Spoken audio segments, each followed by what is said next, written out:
emergency. I've got a caller on the line here saying that somebody's been shot. Somebody came in the back of his bar with masks on and shot him. We've got a robbery gone bad. Whoever came in there escalated it to murder. I had a lot of emotions going through me. There was hurt, there was pain, there was anger. So you can rat everybody out there? What does he know about this crime nobody else knows? So who bought them? It's there. It's right there. You could taste it.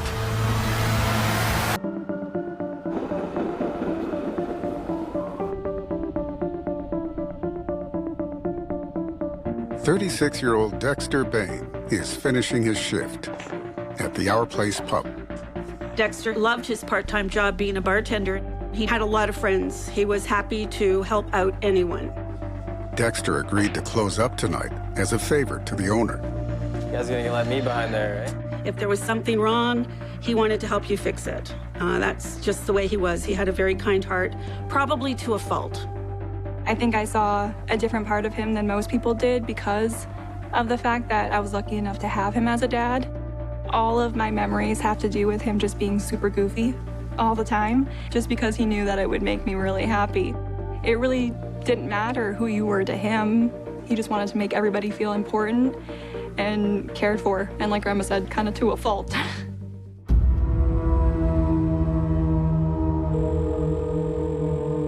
Police emergency.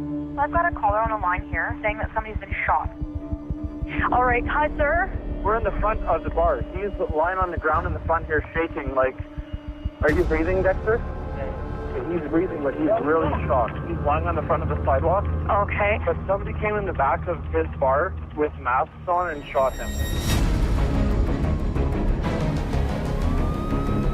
There had been an altercation at a pub in the strip mall.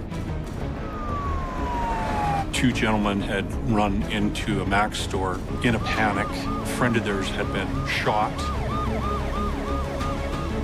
The initial response by the Calgary Police Service was rapid. When the officers arrived at the scene, the victim was between the Mac store and the pub.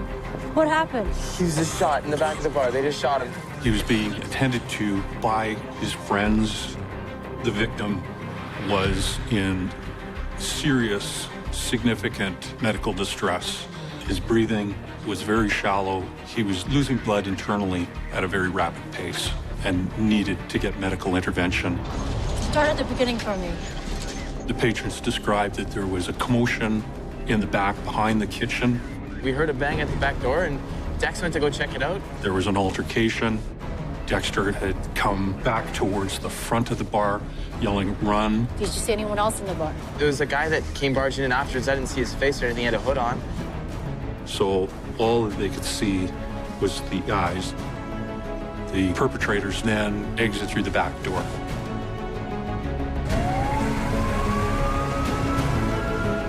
Unfortunately, Dexter succumbed to those injuries pretty much by the time he arrived at the hospital, where he was pronounced dead. Sadly, he had volunteered to keep the pub open that evening and then lost his life. Whoever came in there, he escalated it to murder. We can't have a person like that roaming the streets of Calgary. So you have a very short period of time to collect as much information as possible. I need to secure the area, and I want you to extend the perimeter, okay? As the primary investigator, my responsibility is to control the speed, flow, and direction of the investigation. All right, let me know when you find something. Okay, you bet.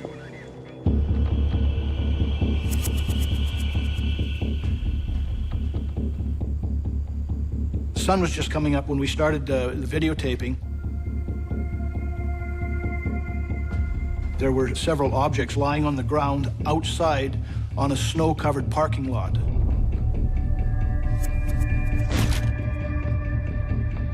One of them in particular was a pool cue. So was it used as a weapon?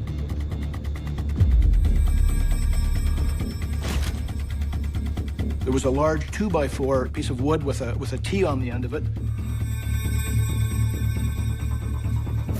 When police check with Dexter's friends, they explain the pool cue and the T-bar. It turns out that when the patrons and Dexter went running out, they thought they were being attacked, so they grabbed things that they could hold as defensive weapons. Once we completed the front examination, we went to the rear where the suspects had apparently entered the building. And we paid particular attention to footwear impressions. Anything in the snow that, again, might yield to the identity of an individual. The walkthrough of the inside of the bar yielded several footwear impressions on the linoleum floor near the service area. Which I hoped would place someone in particular at that scene. What we didn't find were shell casings. In the inside of this particular bar, there was a surveillance camera. So at that particular point, you can imagine I was very excited because the offender had approached the back of the bar and this camera should have captured the event. Apparently you have a camera inside the bar. I'll need to get access to that. The bar owner quickly told us that that was a red herring. It wasn't operational. It would have been a wonderful tool to use in this investigation, but sadly it was not available to us. All right, thanks for your help anyway. Detectives locate Dexter Bain's mother in New York. November 27th, which was a Saturday, we were in Staten Island at my brother-in-law's house celebrating his 2-year-old grandson's birthday. I realized that I had some messages, and one of them was from the Calgary Police Department. Could I please call them? So immediately, as a mother, as a parent, your heart just kind of sinks. You think, oh my gosh, what's happened? I have a message to call you. Yes, it's me. So in talking to the detective on the phone, I think I finally said, just tell me, is my son dead? I was told that, yes, he had passed. Someone killed him. My husband walked up to me and obviously bawled my eyes out. I couldn't fathom it, one human being doing that to another for no reason. I had a lot of emotions going through me. There was hurt, there was pain, there was anger, a lot. He's missed. I miss him.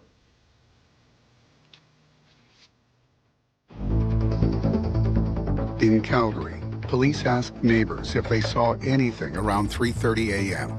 Through our neighborhood inquiries, we identified people who had seen something occur. Hi, how are you? Based on the witness information, there was a group, 2, possibly 3 people in that back alley, and there was a commotion at the back door. After a couple of loud bangs, they dispersed and ran. It wasn't a single person involved in this situation, but more than one. And I wanted to identify who those people were. With no working cameras inside or outside the bar, police widen their search. We had the strip mall itself. A lot of businesses are using cameras. I need to get a look at your video footage from last night. The Mac store, which is a small 24-hour convenience store in the same strip mall, had a series of surveillance cameras inside the store itself. Send someone over to Max to pick up video footage. Eyewitnesses during a stressful, chaotic circumstance are often a little bit mistaken. So when I found out that there was video at the Mac store, it gave me hope that we may have something tangible. Great, thanks.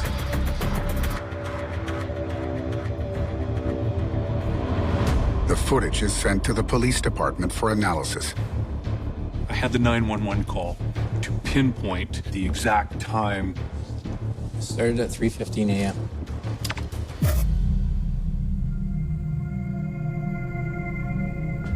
I started to look at who was in Max in that period of time.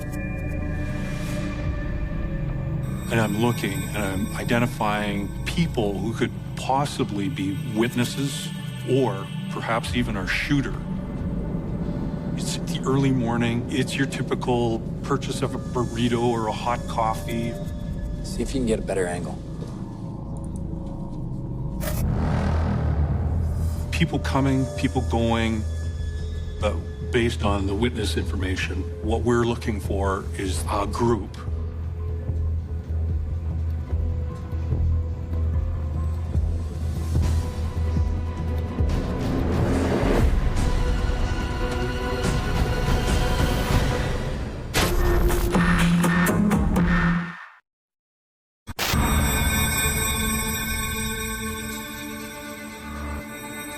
Keep it playing.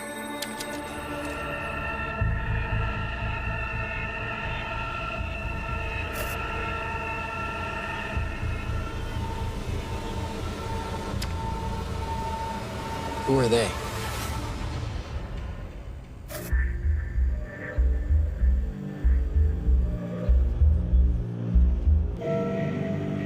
We started to look at a group of people who were in the Mac store 10 minutes prior to the event. I could see that there was a relationship. You know, some greeting, handshake. Probably looking at a group of 3 people in there, which fit with our description from our witnesses in the back alley who saw a group. The men in the red and black hats are accompanied by a third man, who is all in black. Who's that? Are there any other cameras?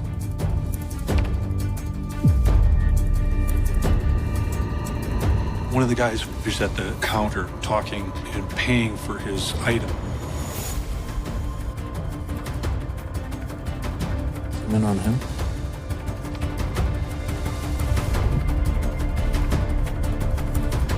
Two, possibly 3 people in that video become persons of interest. And I wanted to identify who those people were. Can you print that image?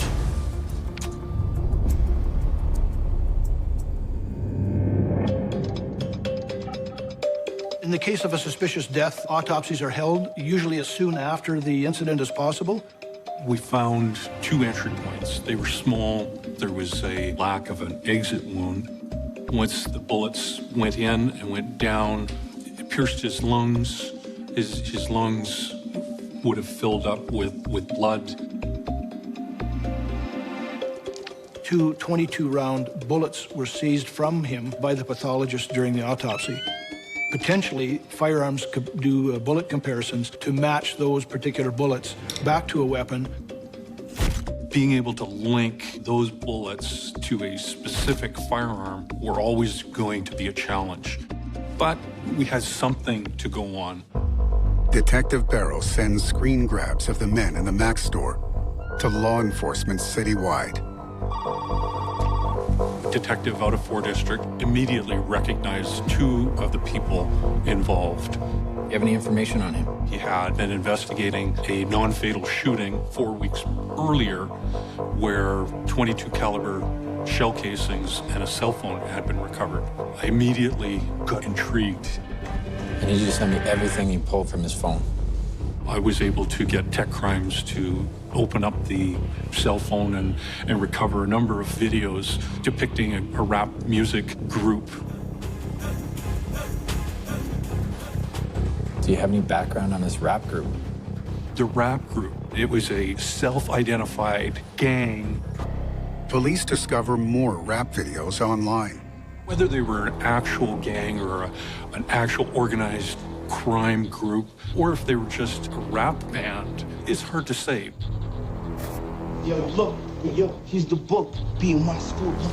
The online rap videos are compared to the Mac store video.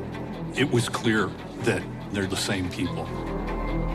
2 members of the group are identified as Kyle Ledesma and Harlan Obey. Both Harlan Obey and Kyle Ledesma had a very distinct look, had a very distinct style. These were people of interest. What I wanted to do in this case was follow that evidence where it took us.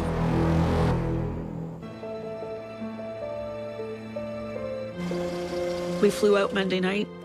We drove straight to Ashley's mom's house because I wanted to get to my granddaughter. I remember immediately just going right into her arms.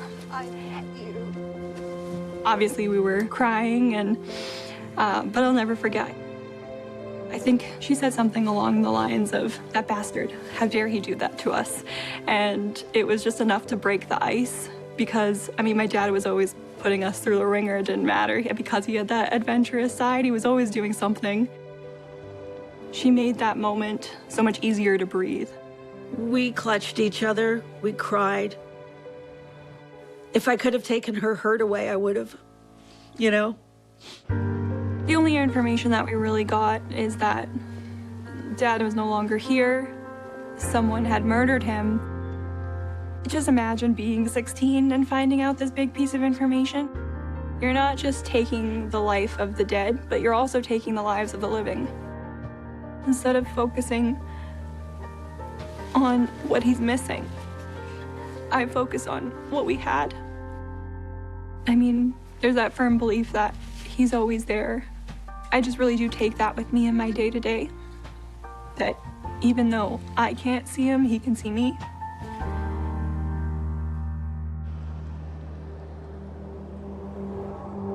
I went back and I started to really scrutinize the Mac Store video, looking for anything I had missed in the initial view.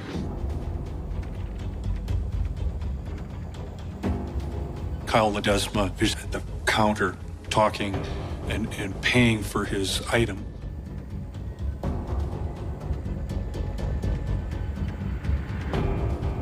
What do you have there? Takes a glove off his right hand and he stuffs it inside his pocket. And what he does after that caught my attention. Hey, come take a look at this.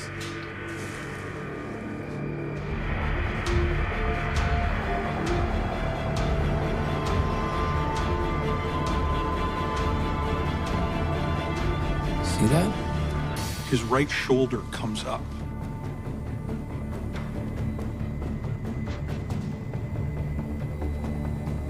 Almost like he's tucking something in his waistband.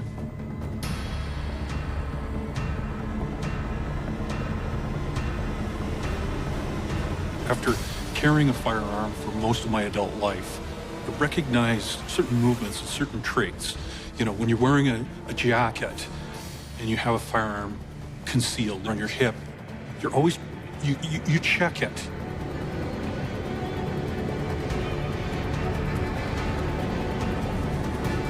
I saw this movement, and it was just enough to go, there it is. That's who's got the gun.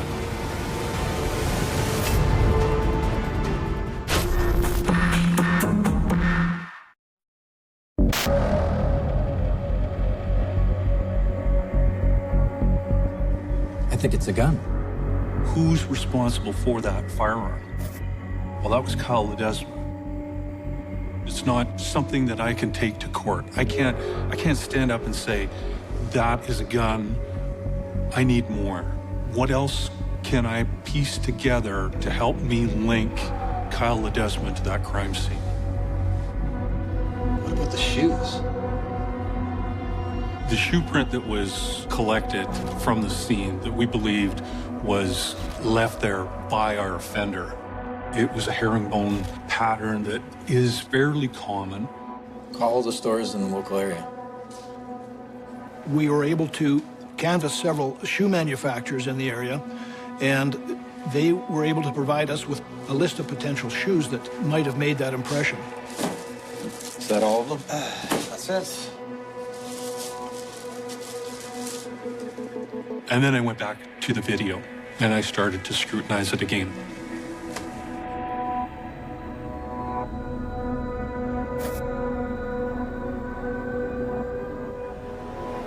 All of a sudden, I recognize that one of them Zoom in. is wearing one of the shoes, and it's Kyle Ledesma. I've got the shoe, but again, it's speculation. I can't prove that that's the same shoe. What I really need to do is find Kyle.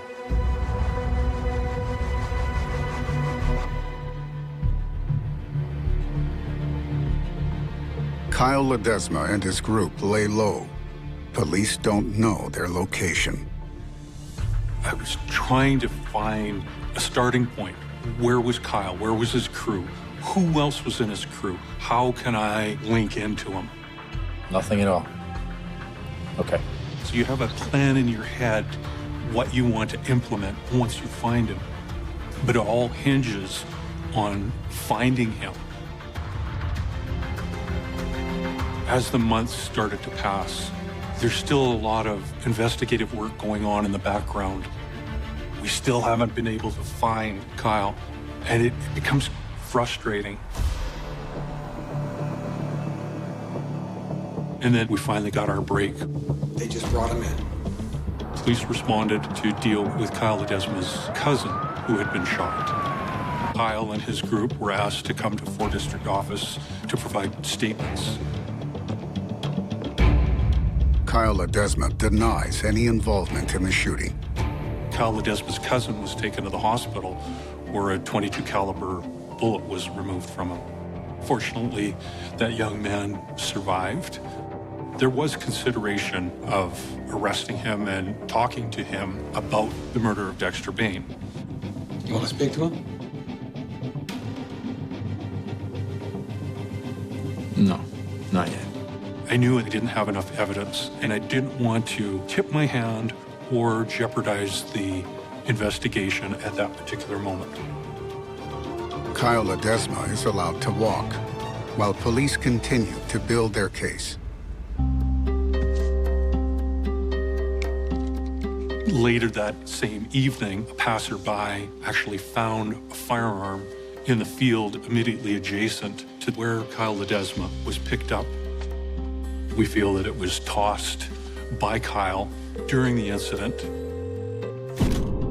The gun, a .22 Ruger pistol, is handed in to police. The Ruger is sent for DNA and ballistics testing. A search warrant was authorized for the search of Kyle Ledesma's house in relation to the shooting of Kyle's cousin. The evidence that was collected included a whole pocket full of mishmash .22 caliber long rifle ammunition. A pattern started to emerge regarding the .22 caliber firearm. A .22 is the same caliber used in Dexter Bain's murder. Everything is starting to make sense and be pieced together.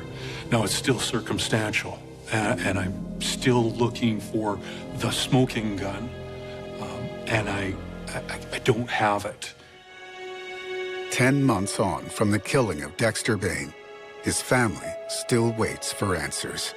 I had to accept the fact that my son was gone. He's gone. He's gone forever. And that forever part just, I think that's what hits you like a ton of bricks. It's the forever. Ashley was always full of questions, and I gave her the answers that I had. We didn't know who did it. We don't know why he did it. Obviously, they couldn't share all of these details. Just not knowing it can be incredibly frustrating, and it just makes that grieving process a lot more difficult.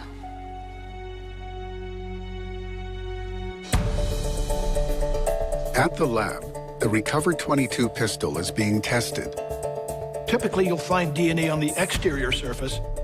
You would swab the entire gun with several different swabs, and then those swabs, along with the gun, are sent off to the lab for further analysis. Ledesma's DNA ultimately was found on that handgun. Now, to see if the bullets from the murder match Ledesma's .22. The smaller the caliber, the more difficult it is to make a positive identification.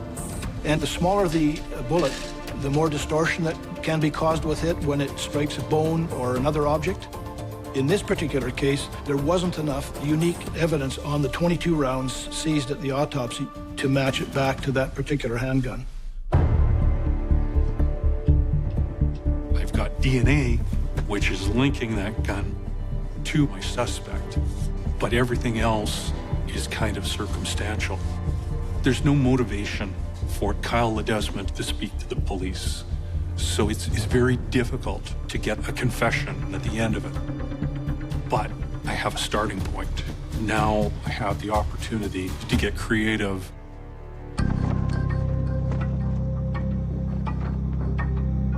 To catch Ledesma acknowledging his crime outside the interview room, police plan an audacious sting operation. They establish a fictitious organized crime group led by a fake boss, nicknamed Mr. Big. We creatively looked for ways in order to introduce ourselves to Kyle Ledesma, to gain his confidence. Kyle Ledesma was motivated by money. You have to stay on this, day and night, okay? We need to build his trust. Let's go, thank you. Eventually, our undercover operator was introduced to him and provided an opportunity for him to work. This is Operation Marauder, Scenario 34, working with T1 Kyle Ledesma to carry out the scenario objectives. Undercover officers pose as low-level gang members to gain his trust. Listening in on what he was doing was nerve-wracking. You know, at any given moment, the wheels could have fallen off this. Can I do anything for you, man? Anything? Like, I talked to not my decision, but I know he's got work out of town.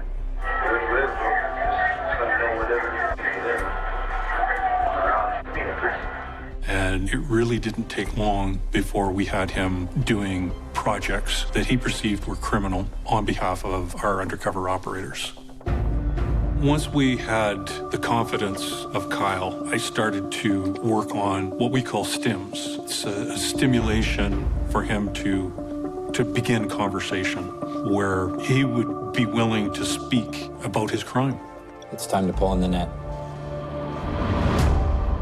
To mark the one-year anniversary of the crime, would you mind taking a look at some pictures for me? Police release images from the Mac Store video, appealing for information. We already knew who they were, but we wanted to get conversations started. Officers started knocking on doors and having people like Obey and his friends and family members calling him constantly, hey, the police were here, they're looking for you, you're wanted for murder. Kyle Ledesma is recorded talking to Harlan Obey, one of the men seen with him in the rap videos and Mac Store surveillance. That told me that they came there again, man. Just shave your face, man, just in case, man. I came by the crib twice already, man. Yeah, I know, exactly. So, man, use your brain, man. Shave guy. He's talking about Obey cutting his hair off so he doesn't look like the image in the Mac Store anymore. Yeah, but even if I do that, they're gonna look at me and they're gonna be like, yo, why did you shave? So you're gonna rat everybody out there? No, but like at the same time, man, like, you know, like... Doug, they're gonna come there and they're gonna show you the exact same picture of what you look like right now. Use your head, man. I can only imagine how a young criminal, how his mind must have been spinning out of control. At the end of it, I guess he needed help. He needed to talk to somebody. And that's when we started to close the net in on him. As pressure mounts, Ledesma is invited to Vancouver by the fake crime group to discuss an offer of protection from Mr. Big. You got that conversation going, and here we go.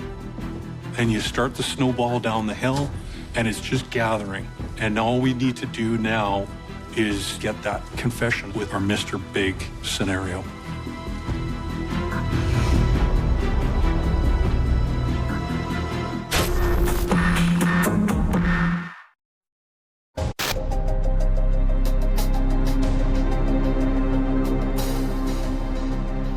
set up our meeting with Mr. Big, and you know when they're heading there that this is it. This is going to be our smoking gun.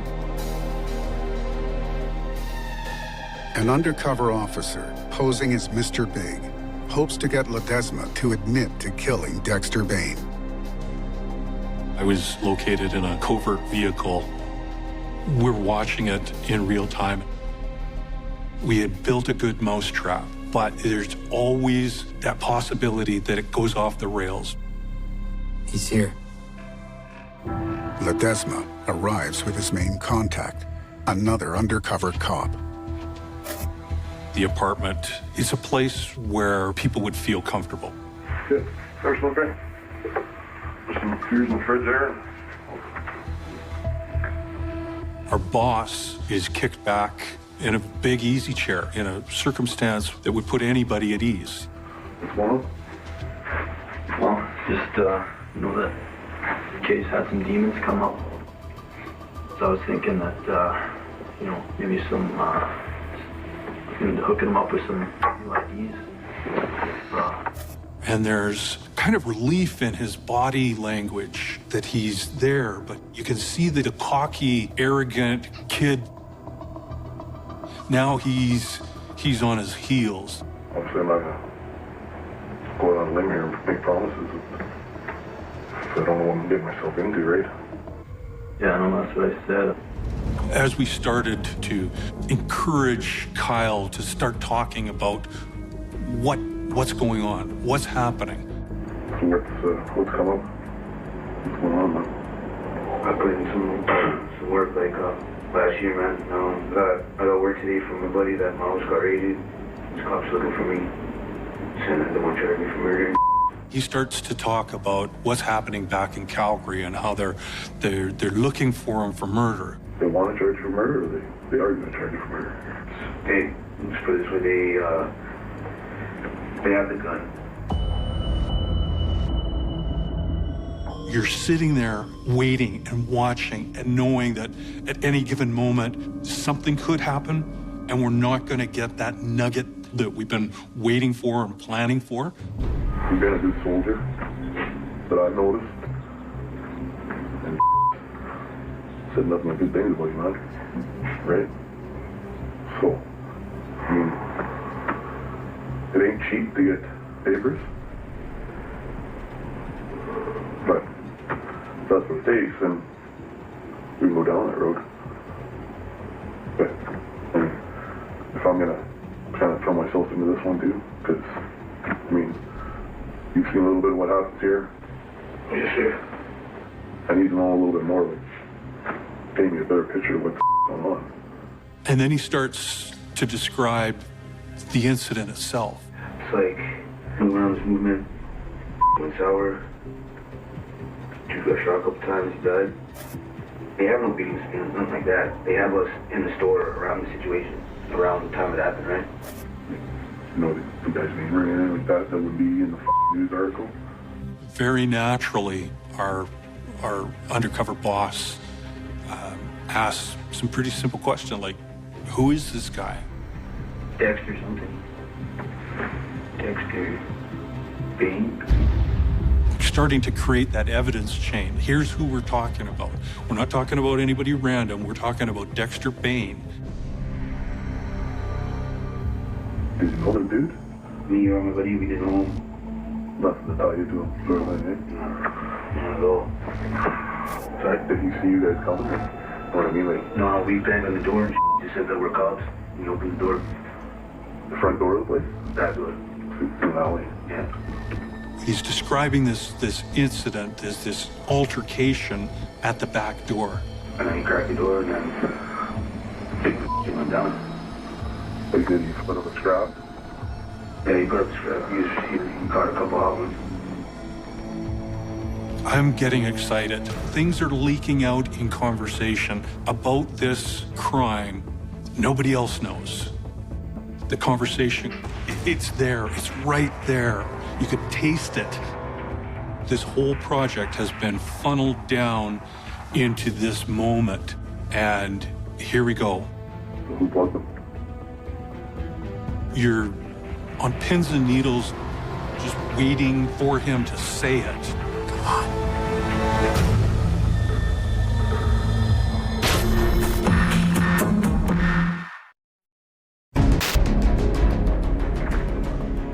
So who plugged them?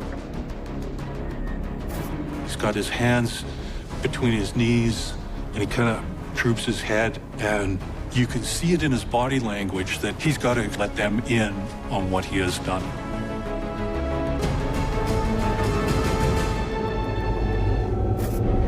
Me, man. You realize, aha, I got it. It was such a relief. We built the mousetrap, and the trap's been sprung, and he's admitted it's him.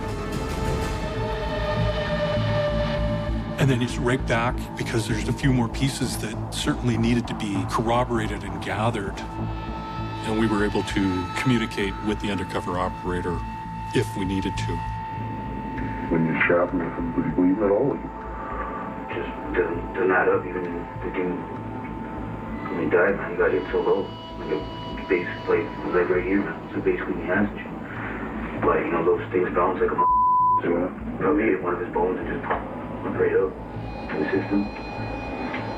He provides the specific details where Dexter was shot in his back. Kyle provided that admission and those markers of reliability that are woven through his story.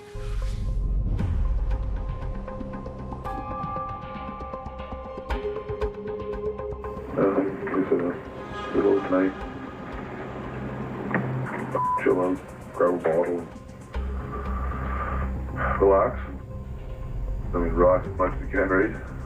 Yeah, they have to prove it, so. Exactly, man. How are you going to do that? Yeah. They have nothing. Yeah. Right. Let's get the paperwork straight, and then we'll bring him in. Kyle Ledesma is arrested and brought to the Calgary Police Department. He declines to say anything. But Ledesma's appearance in the Mac store before the crime and his statements to Mr. Big So who plugged them? Me, man. are damning.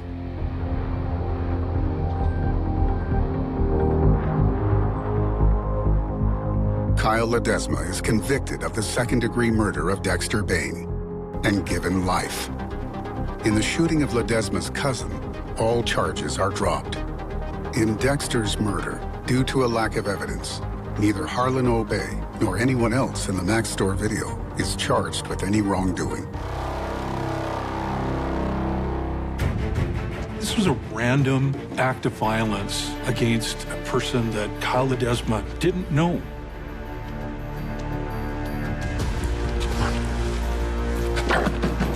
What his intentions were that night, only he knows, but it certainly appears to be a robbery gone wrong. Hey, why are you banging him? Hey, you can't go in there. What are you doing? Hey, get off! What are you doing? Kyle Ledesma chose to pull out a gun and crack off 2 rounds into the back of another human being. It was supposed to be a break-in. He escalated it to murder. When Dexter runs into the bar, Run! Run! Ledesma briefly gives chase, leaving behind a shoe print.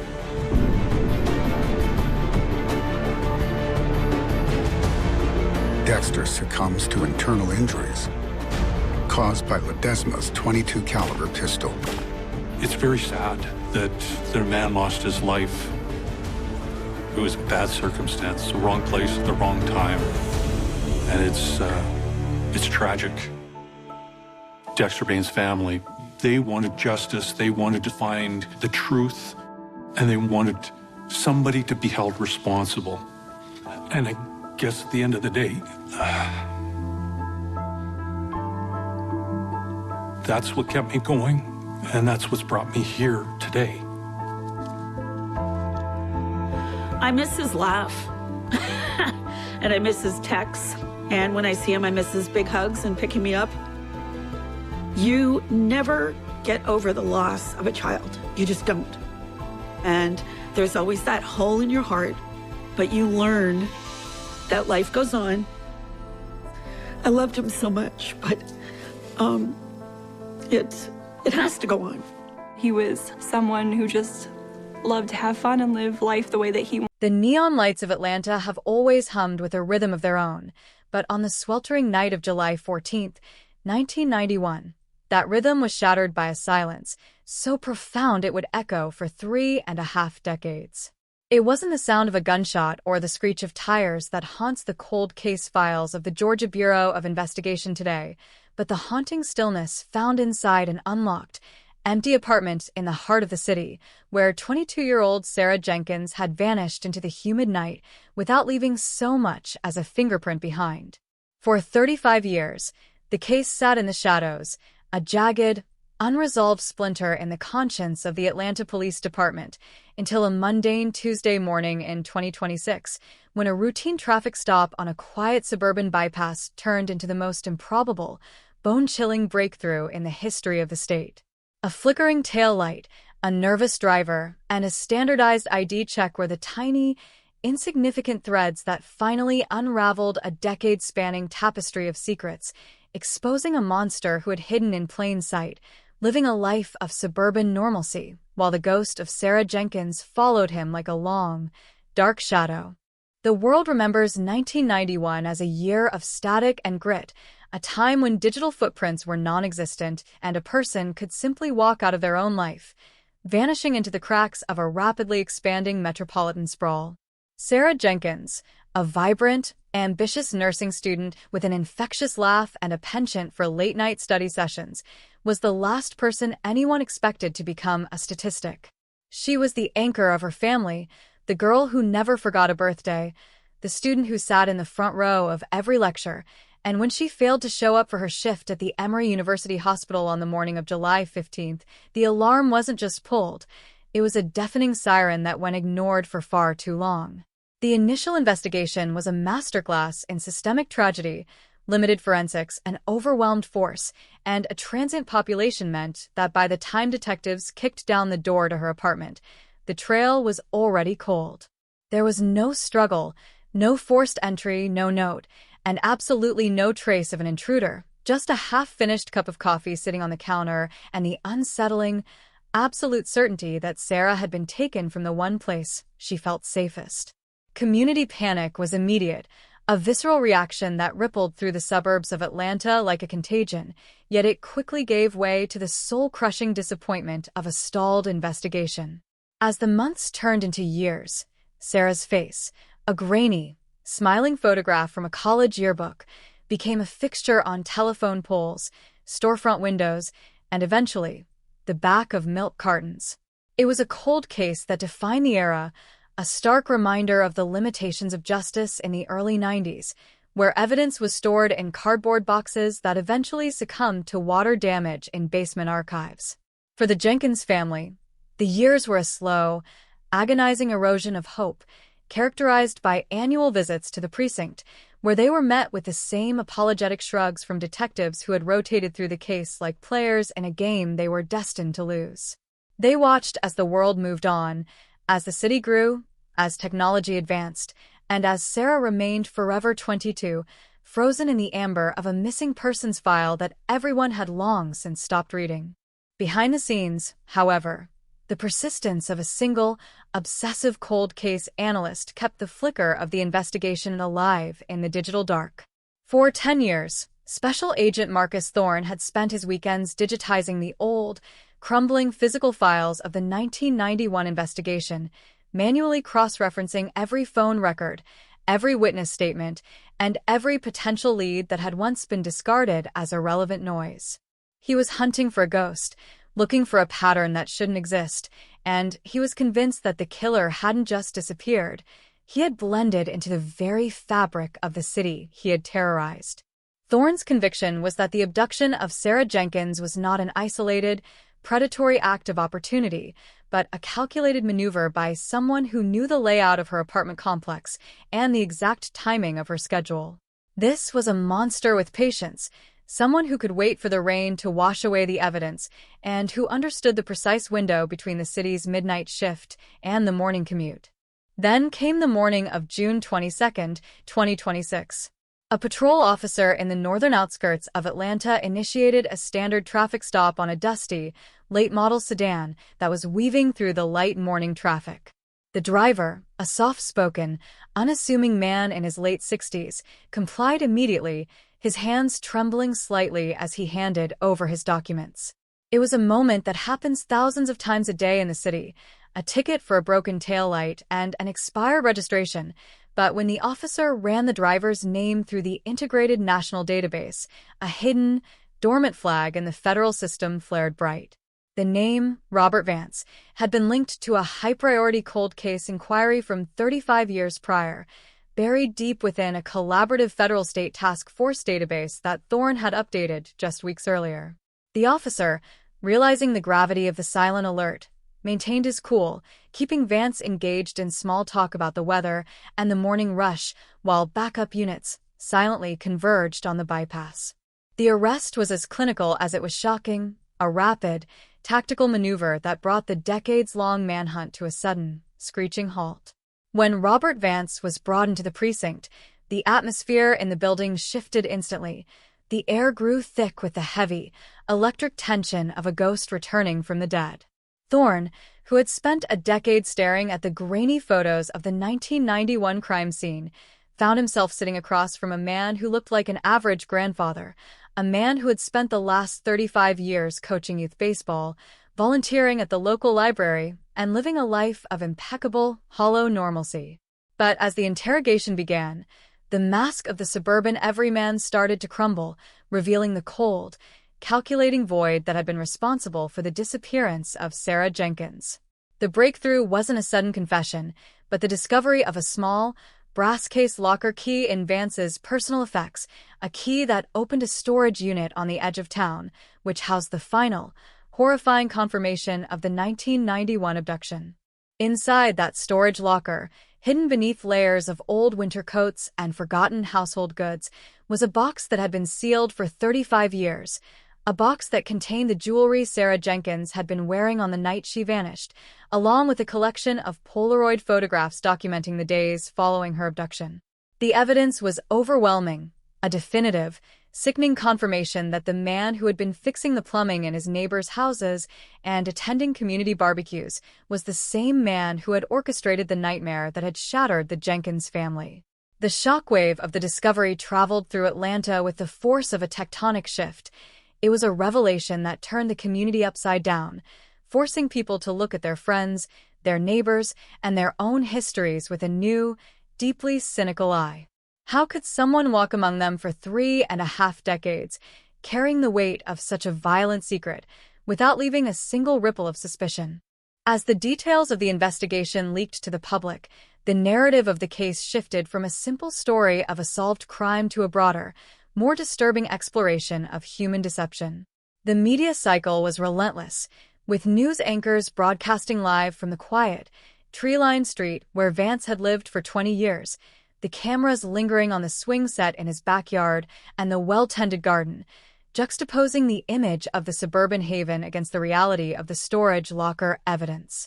People were paralyzed by the proximity of the horror, the realization that their safety was an illusion and that a killer could be someone who helped you bring in your groceries, left the entire city in a state of existential vertigo. The 35-year manhunt hadn't just ended with an arrest. It had exposed the fragile, porous nature of the society they thought they knew, turning the familiar streets of Atlanta into a map of hidden scars and buried memories. The trial, though inevitable, felt like a hollow, cathartic climax to a story that had been written in tragedy long ago. The courtroom was packed to capacity, the air heavy with the collective grief of a generation that had grown up with the shadow of the Jenkins case hanging over their city. When the evidence was finally presented, the silence in the room was absolute, a heavy, suffocating blanket that seemed to drown out the sound of the world outside. For the Jenkins family, the resolution provided the one thing they had been denied for half a lifetime: the truth. It wasn't the kind of truth that heals, it was a truth that burned, a searing, undeniable confirmation of their worst nightmares. But it was at least a conclusion. They were finally able to put a name to the shadow that had haunted their family dinners and their sleepless nights, a closure that, while late, was nonetheless absolute.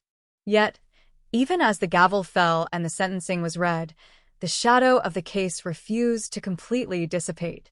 The Atlanta 1991 cold case became more than a solved file in a cabinet. It became a cultural touchstone, a permanent fixture in the psyche of a city that had learned the hard way that justice is not a straight line, but a long, winding, and often cruel journey. The story of Sarah Jenkins and Robert Vance served as a stark, haunting reminder that secrets, no matter how deeply buried or how expertly hidden, eventually find their way into the light, often in the most mundane, unexpected, and earth-shattering ways. The city of Atlanta would continue to grow, to change, to evolve, but the ghost of 1991 would remain as a silent, invisible resident, a reminder that the past is never really behind us. It is merely waiting for the right tail light to flicker in the dark, and the right moment for the truth to catch up to the lie. The final chapter of this odyssey played out not in the headlines, but in the small, private moments of the Jenkins family as they finally began the long, impossible work of processing a loss that had been put on hold for 35 years. They held a memorial service on the anniversary of her disappearance, not as a missing person, but as a daughter, a sister, and a human being whose story had finally been told. The park where they held the ceremony was bathed in the soft, golden light of an Atlanta sunset, a beautiful, peaceful tableau that stood in stark contrast to the grit and the darkness of the journey that had brought them there. The mystery of the 1991 disappearance had been solved, the manhunt was over, and the shadow that had stretched across the city for 3 decades had finally, mercifully, receded, leaving behind a city that was a little more watchful, a little more guarded, and forever haunted by the girl who never came home. The arrest of Robert Vance was merely the first domino to fall in a cascading structural failure of his meticulously constructed life. As the initial euphoria of the cold case detectives gave way to the grim, methodical demands of a capital murder investigation, the focus shifted from the shocking convenience of the traffic stop to the terrifying logistics of Vance's preservation. For 35 years, he had operated under the assumption that he was invisible, a ghost in the machine of urban development, yet the very items he had locked away in that suburban storage unit, the jewelry, the photographs, the personal items that he couldn't bring himself to discard, became the anchors that would drag him down into the depths of a lifelong prison sentence. The detectives, operating with the zeal of men who had spent their entire careers chasing the echo of Sarah Jenkins, began the painstaking process of deconstructing the 35-year camouflage that Vance had worn to perfection. His neighbors in the quiet North Atlanta subdivision were the first to be blindsided by the revelation that their local fix-it man was a serial predator who had been hiding in plain sight. They described a man who was helpful to a fault, someone who organized the neighborhood block parties, who brought in the trash cans for the elderly, and who had even been the president of the local homeowners association for 3 consecutive terms. The cognitive dissonance was immediate. How could the man who had helped build the playground down the street also be the man who had abducted a nursing student in the prime of her life? The detectives began conducting door-to-door interviews, not to find witnesses to the 1991 crime, but to understand the extent of the infiltration. What they found was a man who had leveraged his apparent reliability to gain access to homes, to monitor the comings and goings of vulnerable targets, and to build a reputation as the safest person in the neighborhood, the perfect armor for a predator who knew that society's greatest weakness is its own instinct to trust the face it recognizes. The investigation into Vance's past soon expanded into a forensic excavation of his entire adult life, revealing a pattern of behavior that stretched far beyond the single disappearance of Sarah Jenkins. Detectives discovered that in the early 1990s, Vance had worked as a freelance maintenance contractor for several major apartment complexes in the Emory University area, providing him with a master key to dozens of units. This wasn't just a random act of violence. It was a systematic exploitation of institutional access. He had been a voyeur long before he became an abductor, a man who had spent years observing the private lives of women from the shadows, learning their schedules, their routines, and their deepest vulnerabilities. The storage unit in the northern outskirts was not just a repository of mementos from the Sarah Jenkins case. It was a dark, private museum of a life spent studying the movements of others, a collection that documented the slow, sadistic calibration of a killer who had been practicing for his moment of total, unchecked authority. The forensic laboratory became the epicenter of the case as scientists worked to process the items recovered from the storage unit. The Polaroid photographs, despite the fading of the chemical dyes, provided a horrifyingly clear timeline of Sarah's final days, capturing images that would eventually be used as the cornerstone of the prosecution's case. Each photo was a piece of a shattered narrative, showing the progression of the abduction from the initial, calculated approach in the hallways of her apartment complex to the final, chilling image that had been taken in a makeshift room in the basement of a rental property Vance had owned in 1991. The technical analysis of the clothing and jewelry was equally damning, with latent DNA evidence extracted from the fibers of Sarah's denim jacket providing the biological link that would bridge the gap between the 1991 abduction and the 2026 arrest. The killer had left his mark on the very items he had tried to keep as souvenirs, a final, ironic twist in a case that had once been thought to be impenetrable by forensic science. Meanwhile, the media environment in Atlanta reached a fever pitch, with the Jenkins case dominating the national conversation. News crews from every major network took up permanent residence outside the local precinct, waiting for snippets of information, leaked witness reports, or brief, guarded statements from the family. The narrative of the suburban monster became a staple of the nightly news, with pundits debating the ethics of a justice system that allowed a man like Robert Vance to live in absolute freedom for 35 years. The case became a lightning rod for broader societal anxieties about privacy, safety, and the unseen threats that lurk within the suburban dream. It forced the city to grapple with a question that had been buried since the 80s. How much do we really know about the people who live behind the doors next to ours, and how often do we mistake quiet, reliable behavior for moral integrity? The Jenkins family, catapulted back into the center of a tragedy they had been forced to leave behind decades ago, faced an entirely new set of psychological hurdles. They were not the same people they had been in 1991. Their lives had been shaped by the absence of their daughter, their family tree stunted by the missing limb that had been torn away so violently. They spent their days being interviewed by law enforcement, reliving the details of the investigation, and preparing for the inevitable legal showdown that would force them to confront the man who had stolen their future. The grace with which they handled the media circus was a testament to their endurance, but behind the scenes, the resolution had unearthed a deep, raw, and unresolved grief that the passage of time had only partially insulated. They had spent 35 years learning to live with the mystery. They were now tasked with learning to live with the reality of the crime. As the case moved toward the grand jury, the prosecution team began the difficult work of organizing the mountain of evidence that had been amassed over the preceding months. They weren't just building a case for a single murder.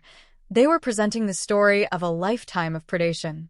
The grand jury hearings, held behind the closed doors of the Fulton County Courthouse, were an intense, agonizing parade of witnesses, forensic experts, and investigators who laid out the reality of Vance's life to the jury. The jurors, many of whom had been children when Sarah Jenkins disappeared, were confronted with the stark, unvarnished history of a case that had once been the defining mystery of their city. The indictment, when it finally arrived, was a sprawling document that spanned dozens of pages, detailing the kidnapping, the false imprisonment, and the final, brutal end of Sarah Jenkins, as well as the long, deceptive shadow that Vance had cast over the suburbs of Atlanta. The logistical challenge of the upcoming trial was immense, requiring the cooperation of multiple law enforcement agencies, historical archives, and forensic experts who had to synthesize evidence from an era before DNA processing and digital tracking were the standard. The trial would be the largest and most complex in the history of the county, serving as both a legal resolution for the Jenkins family and a historical accounting of the limitations of the policing methods of the early 90s.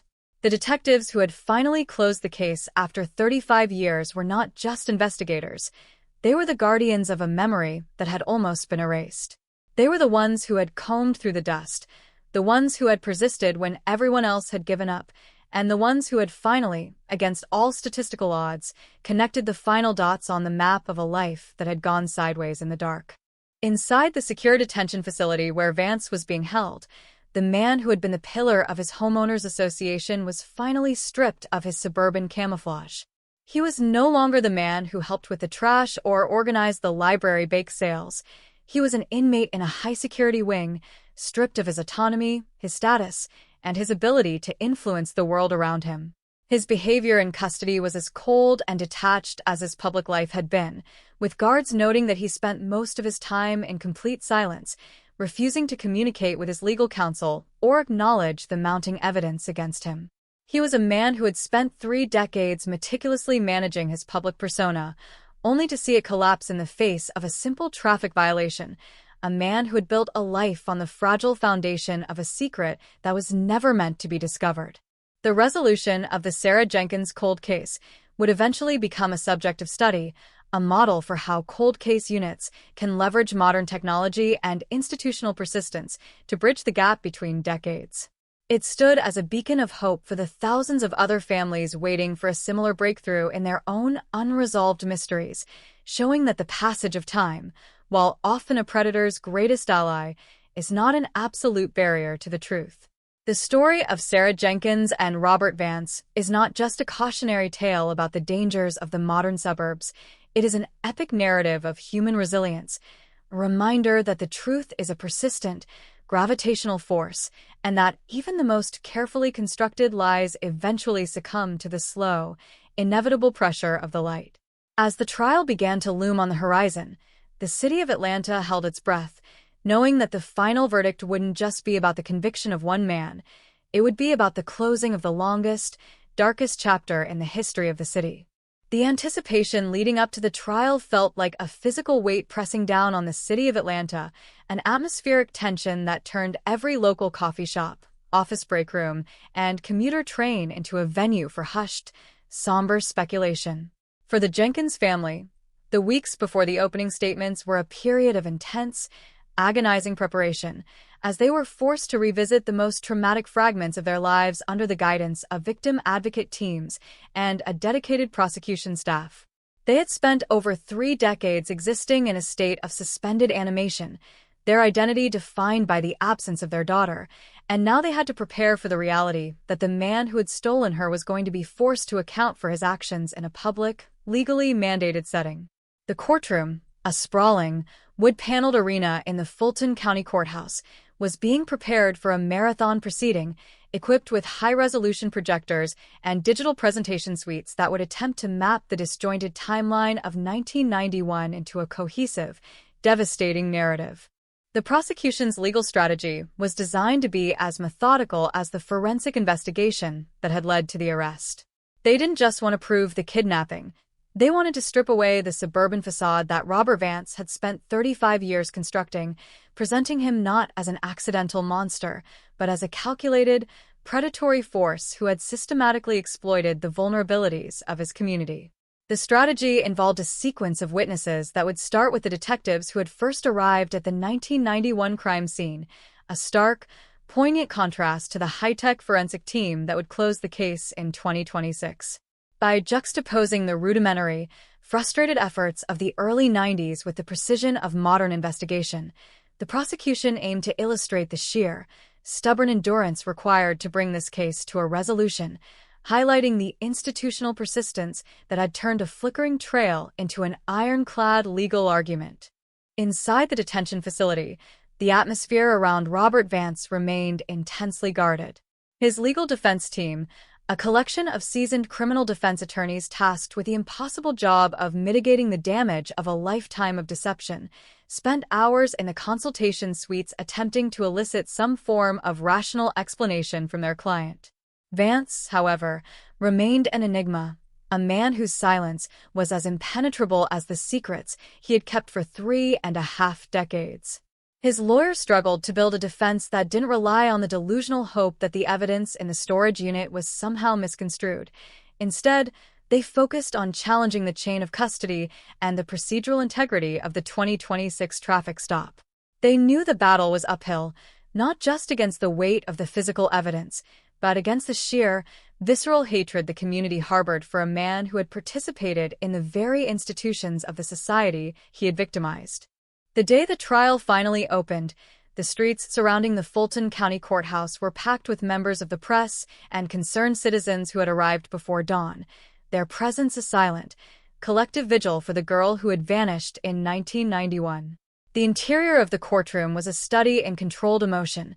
The air was chilled by industrial-strength air conditioning, the sound of reporters typing filling the room like a steady, rhythmic rain. When the judge took the bench, the atmosphere transitioned from nervous energy to a heavy, crushing gravity. The prosecution began with an opening statement that was a tour de force of narrative pacing, laying out the timeline of Sarah Jenkins' disappearance, not as a mystery, but as a systematic act of violence. The words hit the jury with the force of a hammer, framing the entire proceeding not as a deliberation of guilt, but as a historical reckoning that had been 35 years in the making. As the first witnesses took the stand, the courtroom was transported back to the sweltering July of 1991. Retired detectives, their faces etched with the fatigue of a career that had been haunted by this specific case, testified about the state of Sarah's apartment, the lack of forced entry, and the absolute, terrifying silence that had greeted them when they first arrived. They described the scene not with the crisp, efficient language of modern police work, but with the raw, frustrated emotion of men who had failed to save a young woman because they simply didn't have the tools to look where they needed to look. For the family of Sarah Jenkins, sitting in the front row, the testimony was an excruciating act of reliving, but it was also a form of validation. The world was finally hearing the story they had been trying to tell for 3 decades, that Sarah hadn't run away, that she hadn't just evaporated, and that the nightmare had been happening all along, hidden in plain sight. The cross-examination of these witnesses by the defense team was clipped and technical, focusing on the lack of modern DNA technology at the time and the possibility of contamination in the storage of the original evidence boxes. It was a cold, clinical attempt to discredit the foundation of the investigation, a strategy that the jury observed with a skepticism that bordered on open resentment. The jurors, most of whom had spent their lives in the Atlanta metropolitan area, felt a personal connection to the timeline of the city's history. The story of Sarah Jenkins was a ghost story they had all been told as children, a cautionary tale about the dangers of the urban sprawl. By trying to pick apart the procedural details of 1991, the defense was inadvertently highlighting the very thing the city wanted to move past, the era of invisibility that had allowed Robert Vance to operate for so long. One of the most powerful moments in the early days of the trial came when the lead cold case analyst, Marcus Thorne, took the stand. Thorne, the man who had spent a decade digitizing the crumbling files and manually cross-referencing every tip, became the personification of the state's stubborn persistence. He described the process of turning the ghost of a case into a concrete legal reality, detailing how he had identified the connection between Vance's employment records in 1991 and the geographic coordinates of Sarah's apartment complex. His testimony was a bridge between two worlds, the chaotic, analog past of the early 90s and the streamlined, data-driven present. As he laid out the evidence, the courtroom watched him with a sense of awe, realizing that this man had been the unseen architect of their collective closure, the one who had finally turned the light on in a room that had been dark for 35 years. The presentation of the physical evidence recovered from the storage unit was the turning point that irrevocably broke the back of the defense's strategy. When the prosecution pulled the denim jacket, the one Sarah had been wearing on the night of her disappearance, from its protective casing, the courtroom erupted in a collective, audible gasp. It wasn't just a piece of clothing. It was a physical manifestation of a stolen life, a relic of a girl who had been erased from the world in the blink of an eye. The forensic evidence extracted from the fibers of the jacket, presented in high-resolution, easy-to-understand infographics, demonstrated that the killer had handled the garment with the same predatory carelessness he had used to navigate the entire city. The physical evidence wasn't just proof of the crime.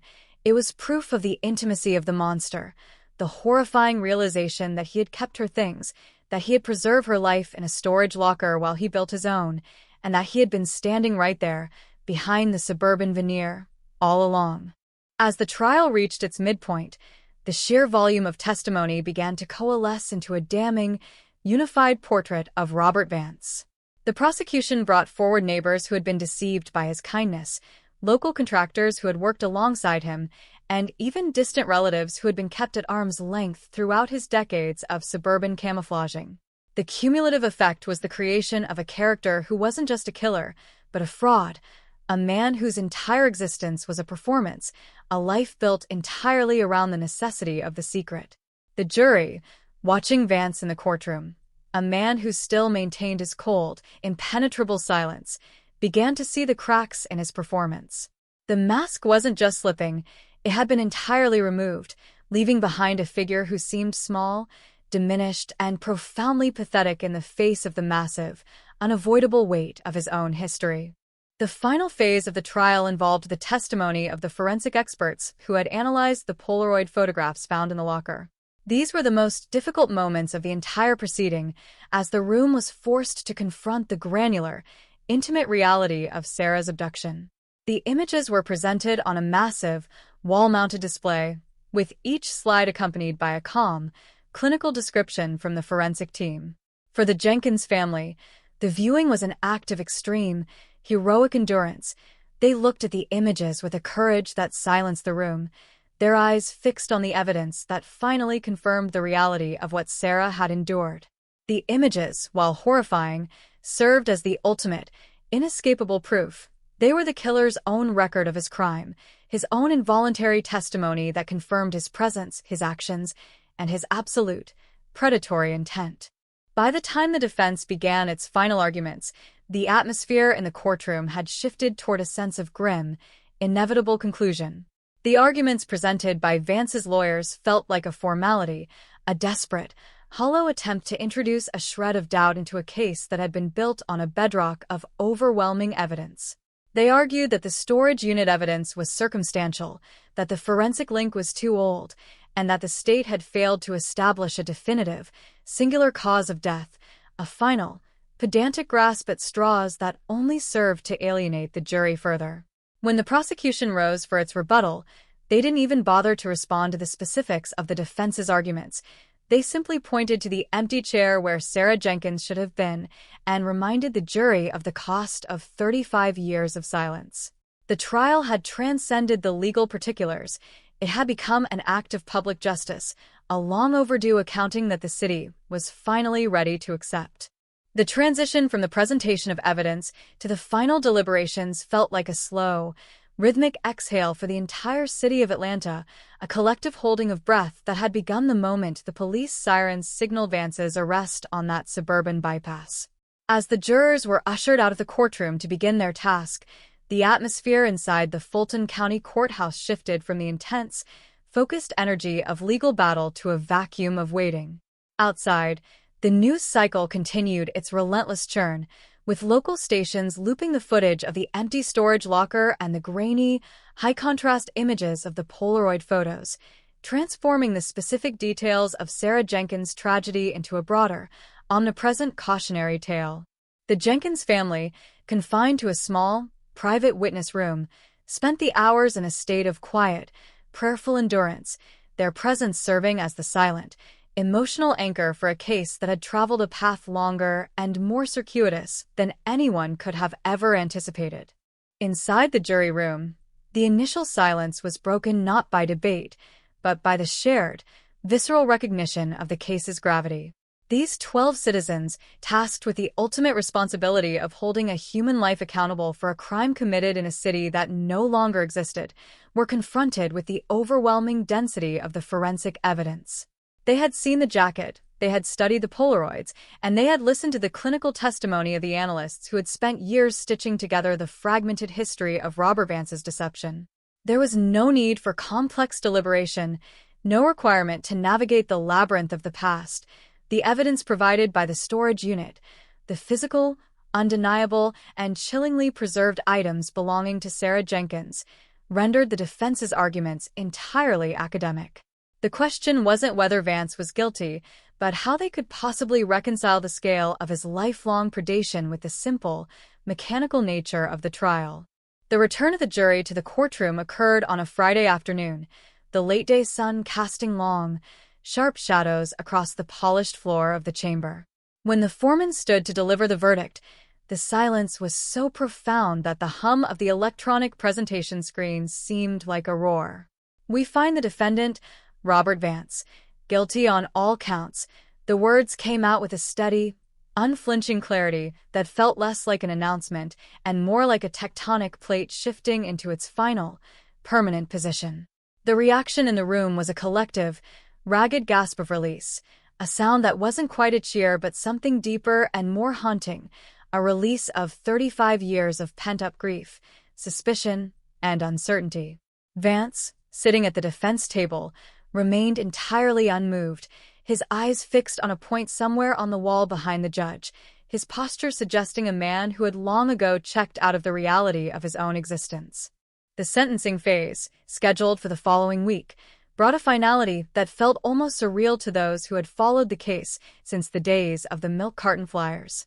The prosecution and defense were given the opportunity to present arguments regarding the sentencing guidelines, but the momentum of the verdict had made the outcome a foregone conclusion.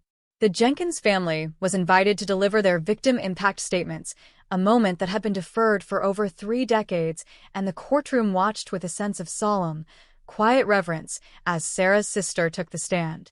Her testimony was not a performance of rage, but a cold, articulate accounting of what had been lost, not just the life of a promising nursing student, but the ripple effect of a tragedy that had hollowed out a family, derailed ambitions, and permanently colored the way they interacted with the world. "We aren't just here because of what happened on a night in 1991, she said, her voice steady despite the visible tremors in her hands. "We are here because of what happened every single day after. We lived with a ghost that followed us into every house we moved into, every holiday we sat through, and every moment of joy that was forever dampened by the question of where you were. You didn't just take Sarah. You took the family we were supposed to be. You stole our history, you poisoned our memories, and you lived your life in the shadow of the silence you created. Today, you are finally losing that shadow."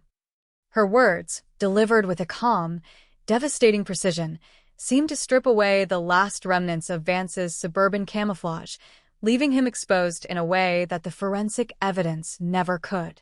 When the judge finally pronounced the sentence, consecutive life terms without the possibility of parole, it was a bureaucratic formality that nonetheless felt like the climax of a Greek tragedy. The doors of the courthouse, which had been locked into the rhythm of the trial for weeks, suddenly swung open, allowing the people inside to pour back out into the bright, uncompromising light of an Atlanta afternoon. The news crews were waiting, the flashbulbs were popping, and the cameras were recording, but the frenzy felt strangely hollow, as if the story had already moved beyond the reach of the media. The case was resolved, the debt was legally accounted for, and the ghost of 1991 was finally being laid to rest by the only authority that truly mattered: the completion of the record. The nights following the sentencing were the most difficult for the detectives who had navigated the maze of the cold case unit to reach this point. Without the active, driving obsession of the investigation, they found themselves facing an unexpected, hollow quiet, a state of professional stasis that was almost as disorienting as the years of uncertainty. Marcus Thorne, the analyst who had spent his weekends digitizing the history of a lost life, found himself back at his desk, staring at the empty digital folders where the case files had once been organized. He was a man who had accomplished the impossible, a man who had given a family back their history, yet he felt a profound, lingering sense of emptiness, a reminder that the resolution of a cold case, no matter how perfect, can never reverse the entropy of time. In the neighborhoods of North Atlanta, the news of the sentencing was met with a sense of muted, cautious relief. The residents, who had spent the last several months analyzing their own lives through the lens of the Vance investigation, were finally allowed to lower their guards. The local library, where Vance had once volunteered, initiated a formal review of its background check policies, and the homeowners association at his old subdivision began the process of re-establishing the sense of community that had been shattered by the revelation. They were a neighborhood learning to breathe again, a street discovering how to be neighbors without the undercurrent of suspicion, a city that was finally, slowly, beginning to reconcile the reality of the past with the promise of the future. The Jenkins family, meanwhile, retreated from the public eye to begin the private, quiet work of mourning that had been delayed by a generation. They returned to the house that had been their home since the late 80s, the space where Sarah's presence was still marked by the height charts on the doorframe and the books on the shelves, and they finally allowed themselves to acknowledge the truth of her absence. They weren't just grieving for the girl she had been. They were grieving for the lives they had led in the shadow of her disappearance. It was a grief that was layered, complex, and deeply personal, a mourning that didn't just look back at 1991, but looked back at the entirety of their own survival, the sacrifices they had made, and the resilience they had built in the face of an insurmountable mystery. The final, lasting impact of the case on the city of Atlanta was the permanent modification of its institutional memory.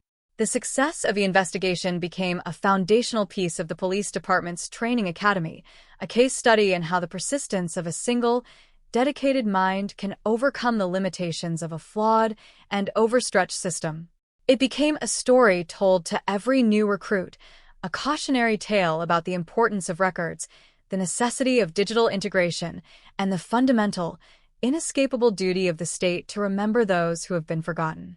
The story of Sarah Jenkins and Robert Vance wasn't just about a murder and an arrest. It was about the power of the human witness, the way that, even in a city of millions, a single voice, kept alive through the grit and the effort of those who refused to stop looking, could eventually force the truth into the light. As the months began to turn into a year, the memory of the trial began to settle into the collective archive of the city, becoming one of the many narratives that formed the bedrock of Atlanta's contemporary identity. The courthouse returned to its rhythm, the news cycles found new subjects of outrage, and the city's skyline continued its upward, glass and steel trajectory, burying the past beneath the weight of progress. Yet, in the hearts of those who had lived through the ordeal, and in the quiet, reflective spaces of the Jenkins family home, the truth remained vibrant and necessary. It was a reminder that even when the system is broken, even when time acts as the ultimate accomplice, and even when the monster is hiding in the room next door, the story does not end until it is told. The cold case was solved, the man was held, and the ghost of 1991 finally found the peace it had been seeking for 3.5 decades, leaving behind a city that was permanently, irreversibly, and profoundly changed. The months following the sentencing of Robert Vance were a study in the profound, often disorienting geography of aftermath. For the city of Atlanta, the trial had been a cathartic explosion, a moment where the past was forcibly reconciled with the present. But for those closest to the epicenter, the reality of the resolution was a quiet, steady erosion of long-held assumptions. The house where Robert Vance had lived for 20 years in the northern suburbs remained a focal point of morbid curiosity for weeks after the trial, a structure that had been permanently marked by the history of its inhabitant. The new owners, a young couple who had purchased the property through an estate sale unaware of its previous history, found themselves in a surreal position. They had bought into the suburban dream, only to find their living room transformed into a geographic reference point in the most harrowing true crime narrative of the decade. The physical structure of the house, with its manicured lawn and its familiar floor plan, became a symbol of the terrifying, porous barrier between the domestic and the depraved. Inside the Jenkins household, the return to a semblance of normal life was a paradoxical experience. For 35 years, Sarah's absence had been the primary, organizing principle of their existence. Every family dinner, every holiday, and every birthday had been structured around the void she left behind. Now that the mystery had been extinguished, the void remained, but it had changed in character. It was no longer a question of where, but a reality of what could have been. The transition from the acute, high-adrenaline trauma of the trial to the slow, monotonous reality of daily living was jarring for the family. They were forced to navigate a life where the singular, driving purpose, finding Sarah, had been achieved, leaving them to grapple with the realization that justice, while necessary, is a finite, mechanical process that cannot undo the long, systemic damage of a lifetime of grief. The local police precinct, meanwhile, had begun the process of institutionalizing the lessons of the Sarah Jenkins case. The case file, which had once been a disorganized, crumbling box of physical paper, had been completely digitized and cross-referenced, serving as the cornerstone for a new, mandatory cold case training curriculum for every officer moving through the department. The legacy of Marcus Thorne, the analyst whose digital persistence had finally unraveled the knot of 1991, became a source of intense professional pride, but also a reminder of the fragility of the system. Thorne, who had been promoted to a supervisory role in the newly expanded Cold Case and Missing Persons Bureau, spent his days overseeing the deployment of the same forensic and archival techniques that had caught Vance, yet he remained haunted by the same nagging, fundamental question: how many other monsters were currently enjoying their own suburban camouflage? The legal and ethical questions prompted by the trial did not stop at the courthouse door. The case triggered a wider, statewide debate in Georgia regarding the efficacy of cold case funding and the mandate for digitized evidence management. The state legislature, pressured by the public outrage that had followed the trial's revelations, finally moved to increase the budget for forensic archival projects, recognizing that the vampire of cold cases, the reliance on outdated, inaccessible storage, was a systemic vulnerability that was being exploited by killers across the country. The story of Robert Vance became a rallying cry for victims' rights groups, an illustration of how the statute of limitations, even when technically inapplicable to murder, acts as a practical barrier when the institutional memory of a police department is allowed to fail. Throughout the autumn, the Jenkins family began the difficult process of liquidating their family property and relocating, seeking a clean break from the geography of their trauma.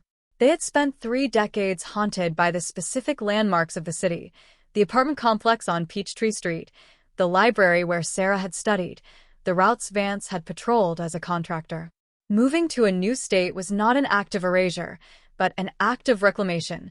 They were finally allowing themselves to define their lives by something other than the search.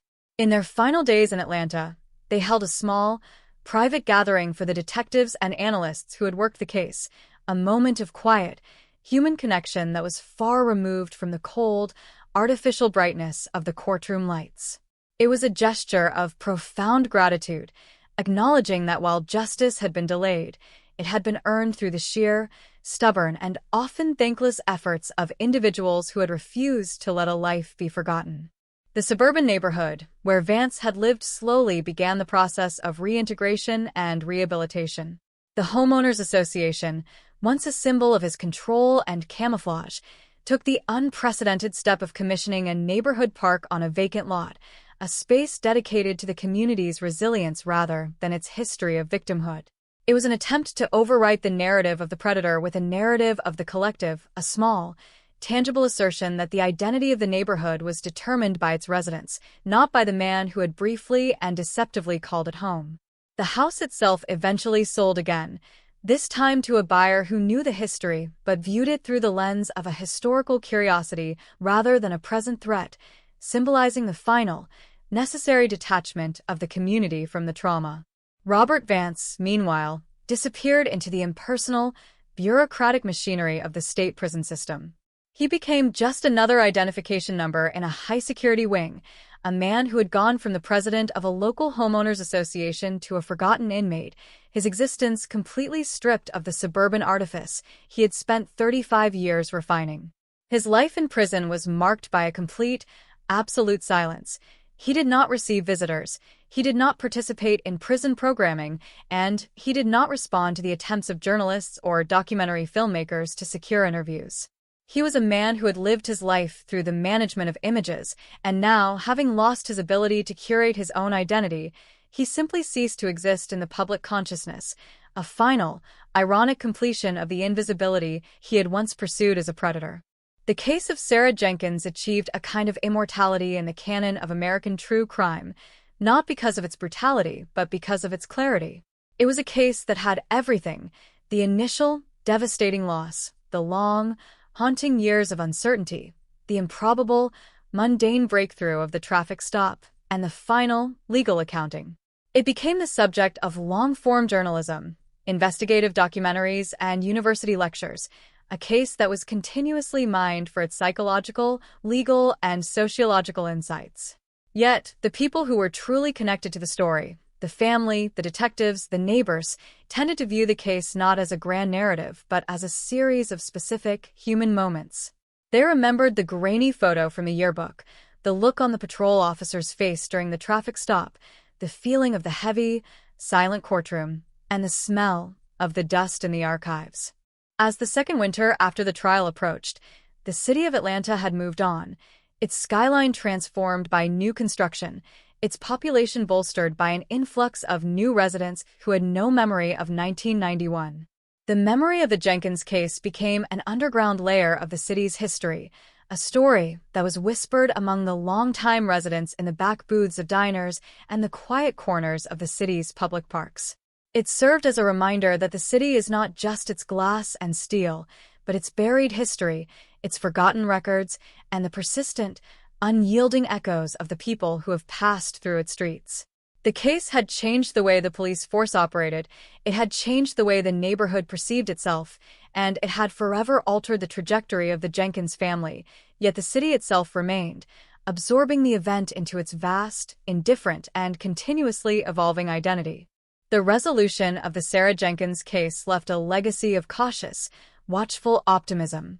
It proved that the system, while often failing and frequently sluggish, was ultimately capable of correcting itself if the pressure remained consistent.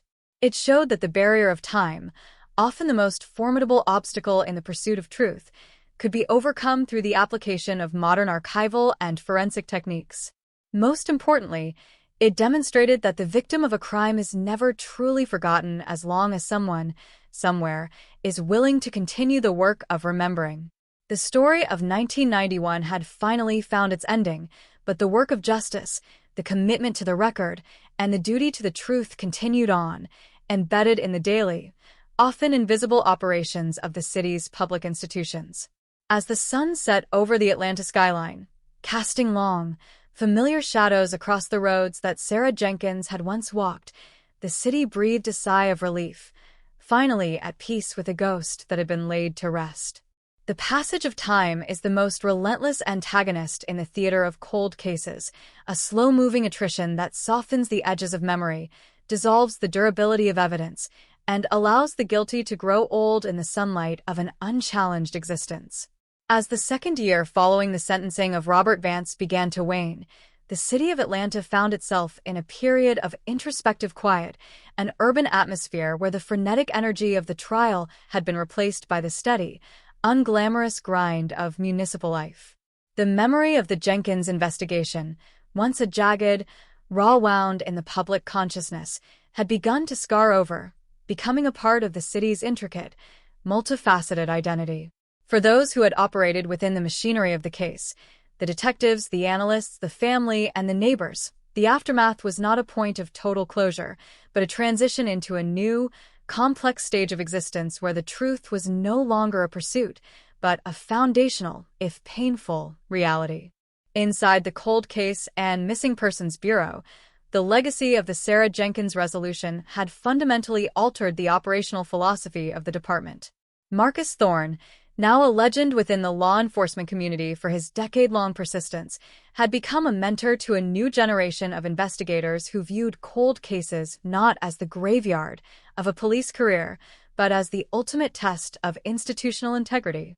The department had transitioned from a manual, siloed archival system to a fully integrated digital ecosystem, a shift that had been directly accelerated by the lessons of the Jenkins resolution. They were now capable of cross-referencing patterns across decades, leveraging national forensic databases, and maintaining a level of institutional continuity that ensured no tip, no matter how seemingly insignificant, would ever be lost to the triage of a war zone precinct. The case had served as the catalyst for a fundamental reinvention of how the city treated its forgotten victims. The Jenkins family, now settled into a life thousands of miles away from the geography of their trauma, found themselves navigating the quiet, private terrain of a life that no longer had a missing piece. They had moved beyond the acute, high-adrenaline necessity of the search and into the long-term, meditative process of integrating their loss into the fabric of their daily reality. For them, Sarah was no longer the girl in the grainy yearbook photo. She was a memory that had been allowed to mature, a life that was remembered not just for the violence of its end, but for the entirety of its potential. They had successfully reclaimed their history from the predator who had attempted to define it, and in doing so, they had found a sense of peace that was entirely independent of the legal outcomes of the trial. They had become the custodians of their own narrative, a transformation that had been made possible only by the final, legal accounting of the crime. Robert Vance, meanwhile, had been completely excised from the public record, his existence relegated to the cold, impersonal documentation of the state penitentiary.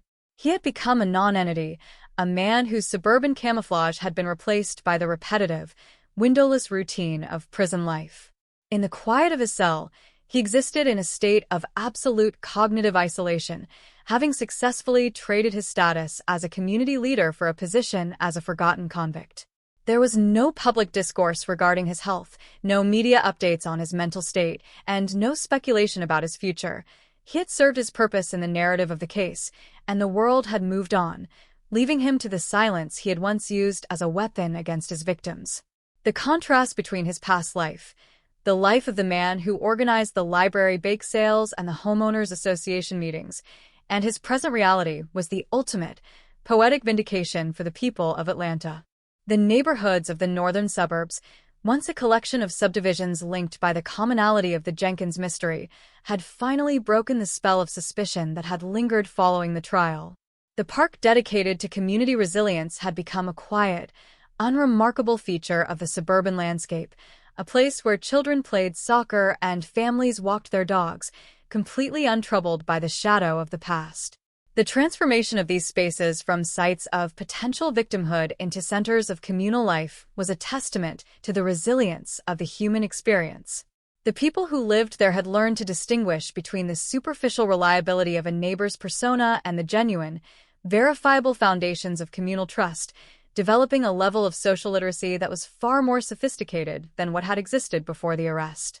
The broader true crime culture that had swarmed Atlanta during the trial had also undergone a transformation, shifting from a superficial appetite for the sensational to a more nuanced, documentary-driven interest in the mechanics of justice.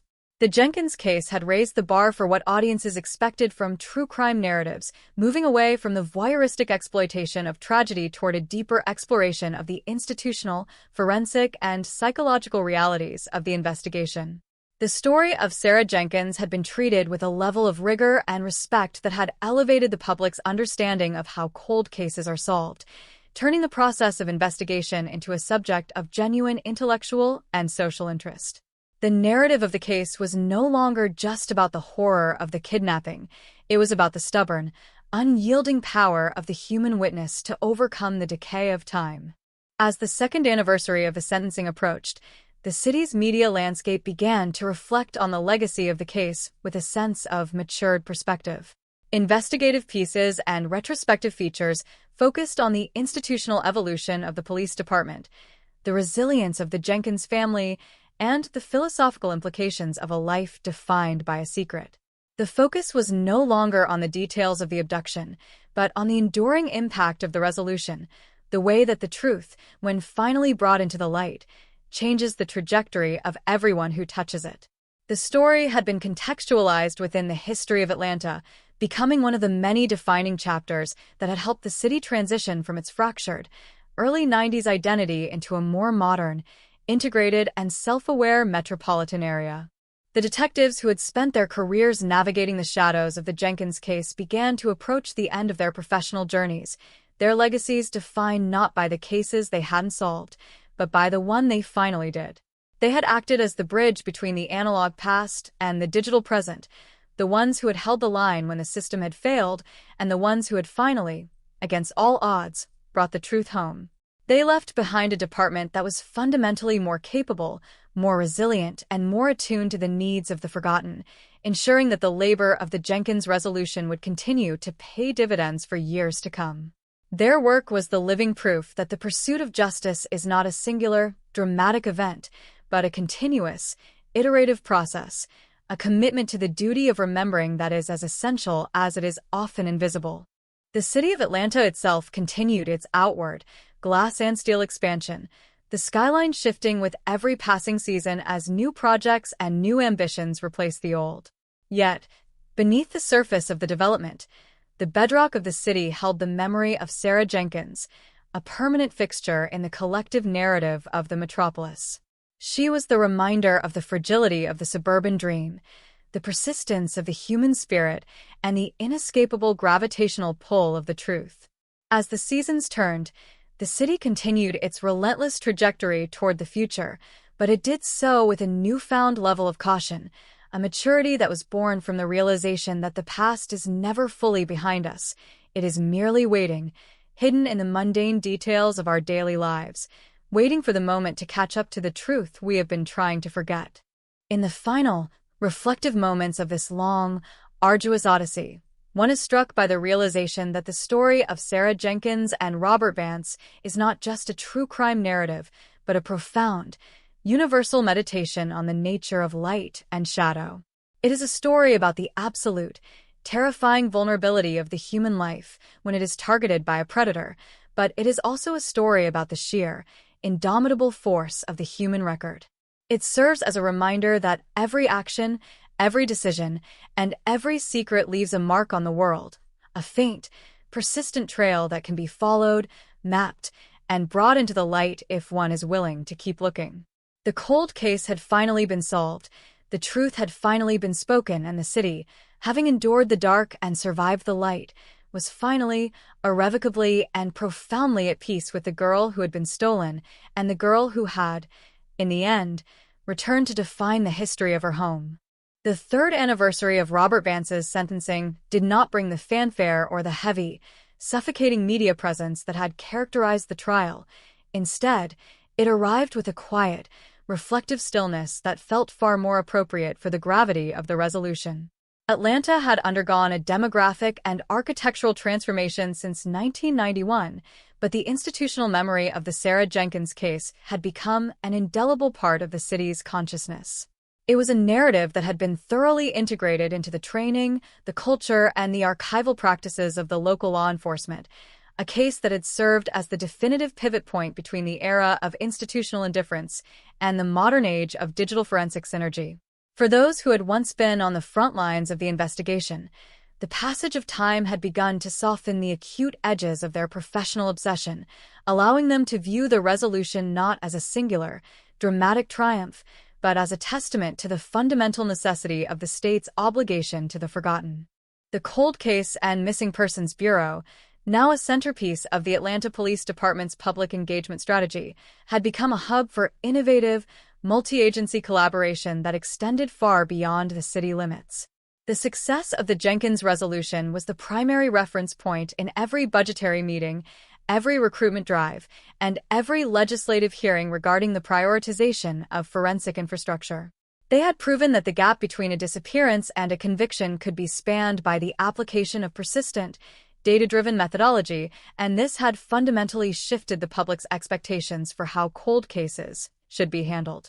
The families of other victims, once resigned to the silence of the basement archives, were now regularly reaching out to the Bureau with a newfound sense of, if not hope, then at least expectation, an expectation that the record would be held, the data would be processed, and the truth would be pursued with the same unwavering tenacity that had finally broken the Vance case.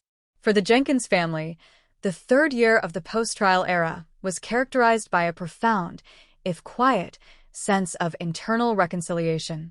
They had relocated to the Pacific Northwest, a geographical and psychological distance that allowed them to cultivate a life independent of the landmarks of their trauma.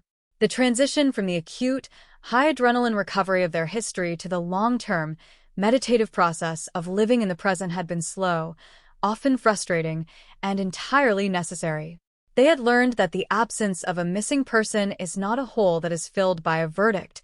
It is an experience that is eventually assimilated into the definition of the self. They were no longer the family of a missing girl, nor were they the family of a victim. They were the family of a life, a history that they had finally, and with great difficulty, managed to reclaim from the predator who had attempted to erase it.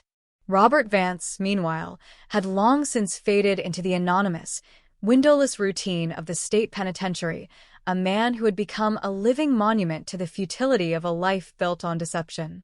He existed in a state of absolute, institutionalized invisibility, his world stripped down to the repetitive, clockwork motions of his daily existence. There were no more secrets to manage, no more public masks to maintain, and no more suburban camouflages to refine. The man who had been the president of the Homeowners Association, the man who had been the reliable, helpful neighbor, had been entirely replaced by a series of administrative numbers and correctional oversight.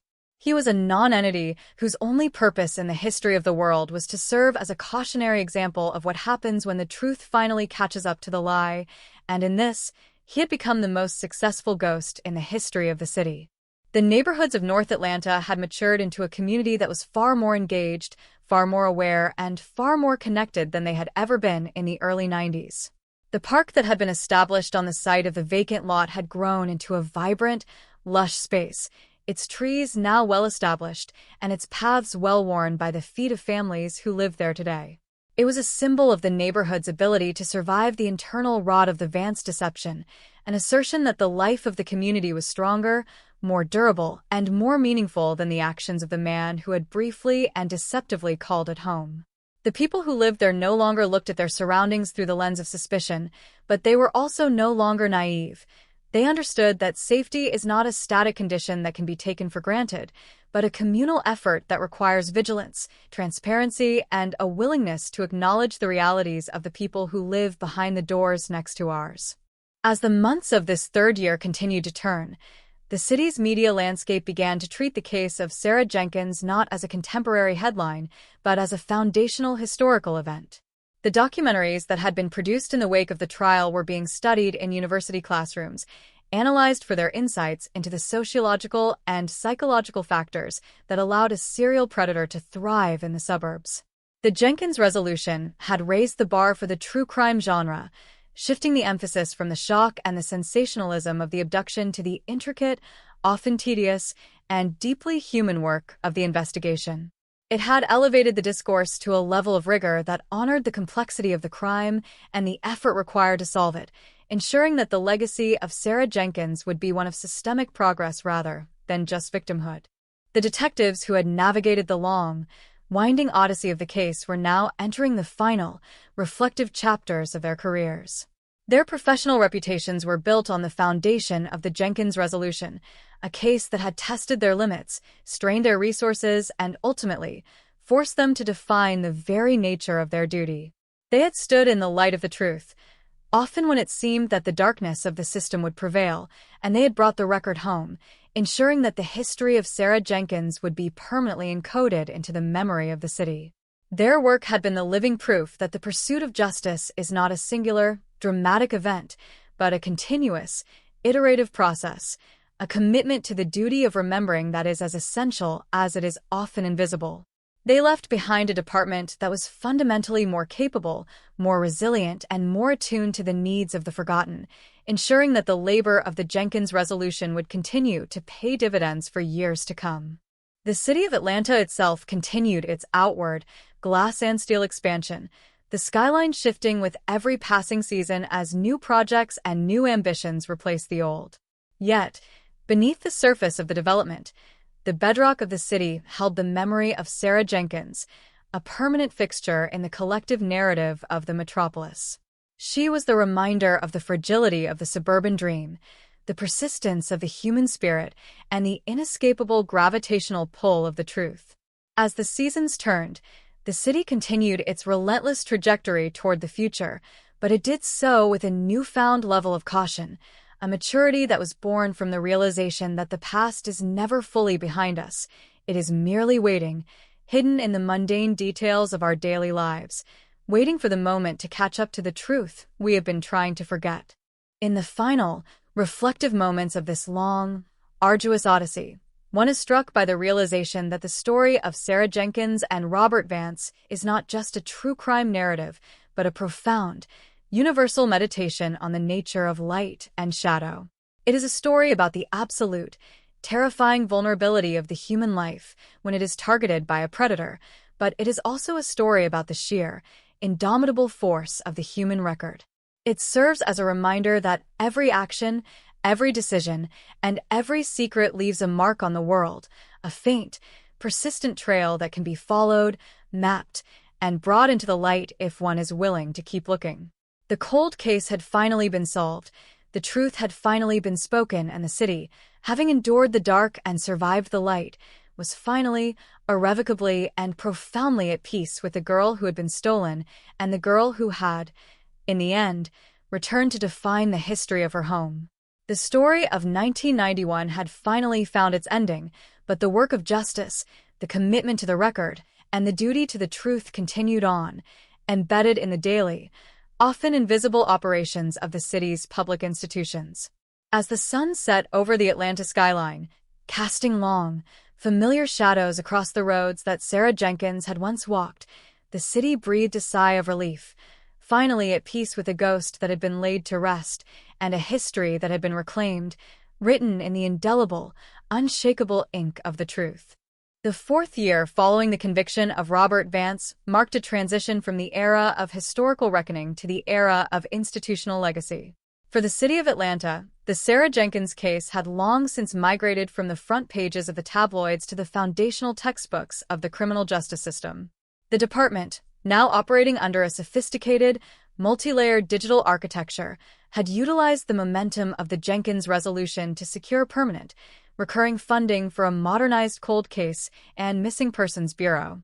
This was the most tangible victory of the entire saga, the realization that the tragedy of 1991 had not been in vain, but had instead acted as the primary catalyst for a comprehensive overhaul of how the state protected its most vulnerable citizens. Every officer who donned the uniform in 2026 was taught the story of Sarah Jenkins not as a piece of folklore, but as a critical, actionable study in the dangers of the vampire archive, the bureaucratic inertia that allows the past to erode until it becomes unrecognizable. Inside the halls of the Fulton County Courthouse, the legacy of the trial continued to influence the way the judiciary approached the long-term management of complex criminal histories.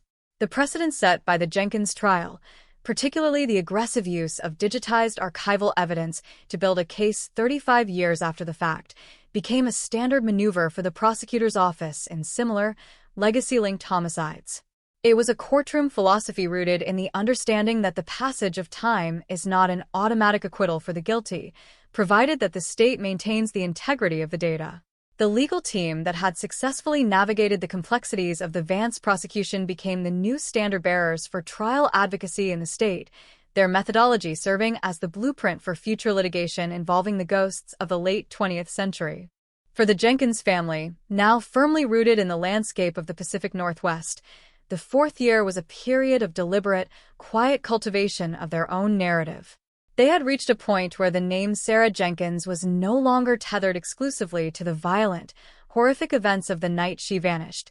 Instead, it was being reclaimed by the family as a name that represented a life of potential, joy, and familial connection. They had successfully completed the transition from being the family of the victim to the family of Sarah, a semantic and psychological shift that was, in itself, a profound act of defiance against the man who had attempted to erase her. They remained in contact with Marcus Thorne, the lead analyst whose persistence had finally broken the case, viewing him not as an agent of the state, but as a silent, steadfast guardian who had honored the promise that Sarah would not be forgotten. Robert Vance, meanwhile, had been entirely erased from the public consciousness, his name no longer appearing in the media, his face no longer recognized by the public, and his existence reduced to the monotonous, windowless routine of the state penitentiary. He lived in a state of absolute, institutionalized insignificance, his history of suburban camouflage rendered obsolete by the sheer scale of his exposure. He had become the ultimate nonentity, a man whose life was a series of closed doors and forgotten identities, a ghost who was still drawing breath, but who had been effectively dead to the world since the moment the traffic stop ended his 35-year run of deception. The people of Atlanta had long ago ceased to speak of him, focusing their energy on the ongoing life of their city, leaving the predator to the silence he had so carefully cultivated for half a lifetime. The neighborhoods of the northern suburbs continued to thrive, the trauma of the Vance era fading into the background of a bustling, modern metropolis. The park dedicated to community resilience had become an inseparable part of the local geography, its existence serving as a silent, persistent affirmation of the neighborhood's ability to survive the internal rot of a serial predator. It was a space that had been reclaimed by the living, a site where the history of the crime was being systematically overwritten by the daily, unhurried routines of the children, the joggers, and the retirees who populated the streets. The transformation of this geography from a potential site of victimhood into a center of communal life was perhaps the most profound, lasting testament to the fact that the community had finally, fully exorcised the shadow of the predator. As the months of the fourth year progressed, the true crime industry, which had once descended upon Atlanta like a swarm of locusts in search of a story, had moved on to other, fresher mysteries in other, newer cities. The Jenkins case had remained a subject of interest, but it had transitioned from the realm of the sensational to the realm of the educational, being cited in documentaries and podcasts as the gold standard of cold case investigation. It was a legacy that demanded respect. It was a story that had been told with precision, resolved with tenacity, and honored with a kind of institutional memory that few cases of such vintage ever received. The story of Sarah Jenkins had been brought into the light, and it was now being preserved in the formal, scholarly record of the city, ensuring that her life would be recognized for as long as Atlanta itself continued to exist. The detectives who had navigated the long, arduous labyrinth of the case were now living in the grace of their retirement, their professional identities permanently defined by the one case that had challenged their every capacity. They had stood in the light of the truth, often when it seemed that the darkness of the system would prevail, and they had brought the record home, ensuring that the history of Sarah Jenkins would be permanently encoded into the memory of the city. Their work had been the living proof that the pursuit of justice is not a singular, dramatic event, but a continuous, iterative process, a commitment to the duty of remembering that is as essential as it is often invisible. Their legacies were not found in the headlines, but in the institutional changes, the digitized records, and the newfound confidence of the city to confront its own ghosts. The city of Atlanta itself, having survived the trial, the media cycle, and the psychological fallout of the investigation, continued its unrelenting trajectory toward the future. The glass and steel skyscrapers continued to climb, the demographic shifts continued to define the identity of the metropolis, and the daily life of the city continued to expand at a pace that left little room for the shadows of the 90s. Yet, beneath the surface of the development, the bedrock of the city held the memory of Sarah Jenkins, a permanent fixture in the collective narrative of the metropolis.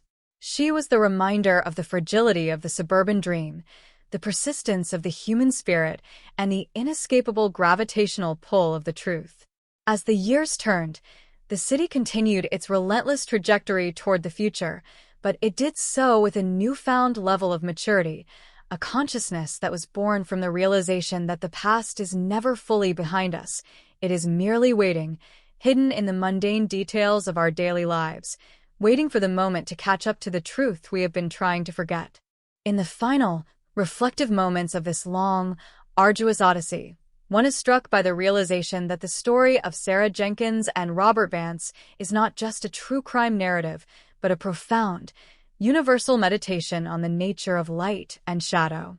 It is a story about the absolute, terrifying vulnerability of the human life when it is targeted by a predator, but it is also a story about the sheer, indomitable force of the human record.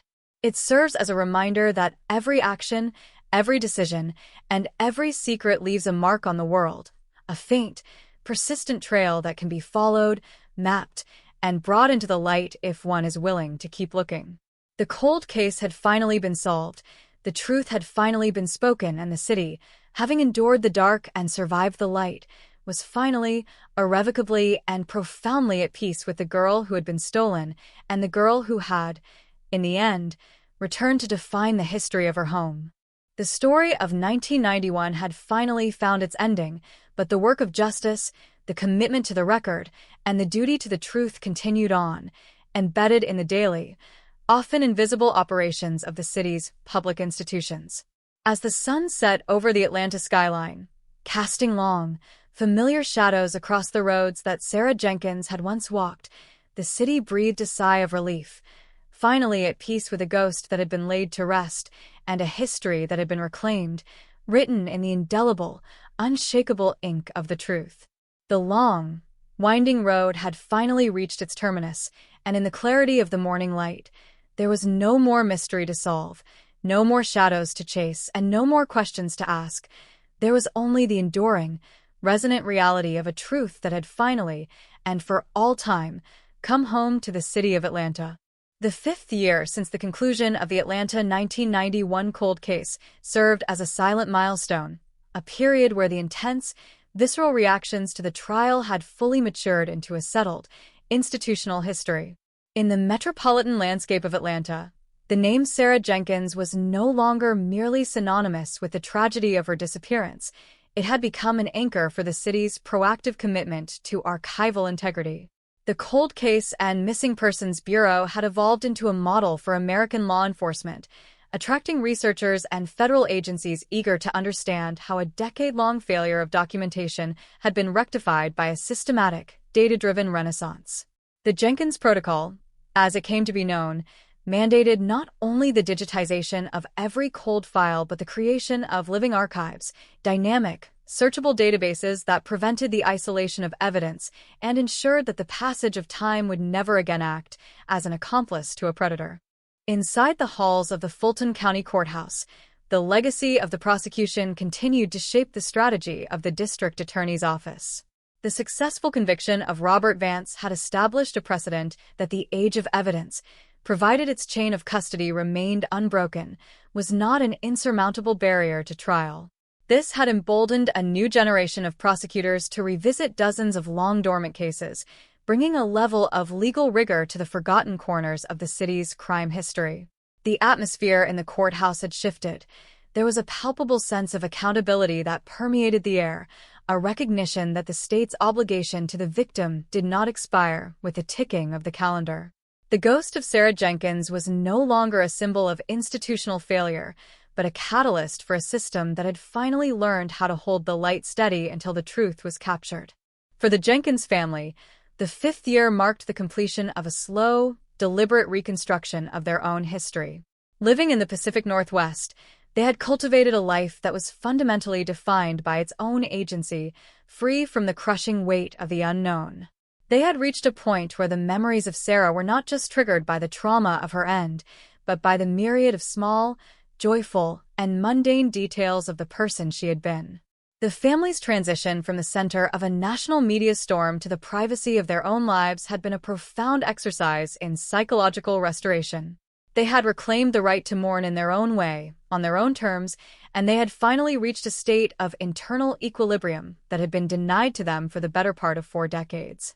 They remained the silent, bedrock observers of the city's progress, watching from a distance as the narrative of their daughter became a permanent, foundational layer of Atlanta's history.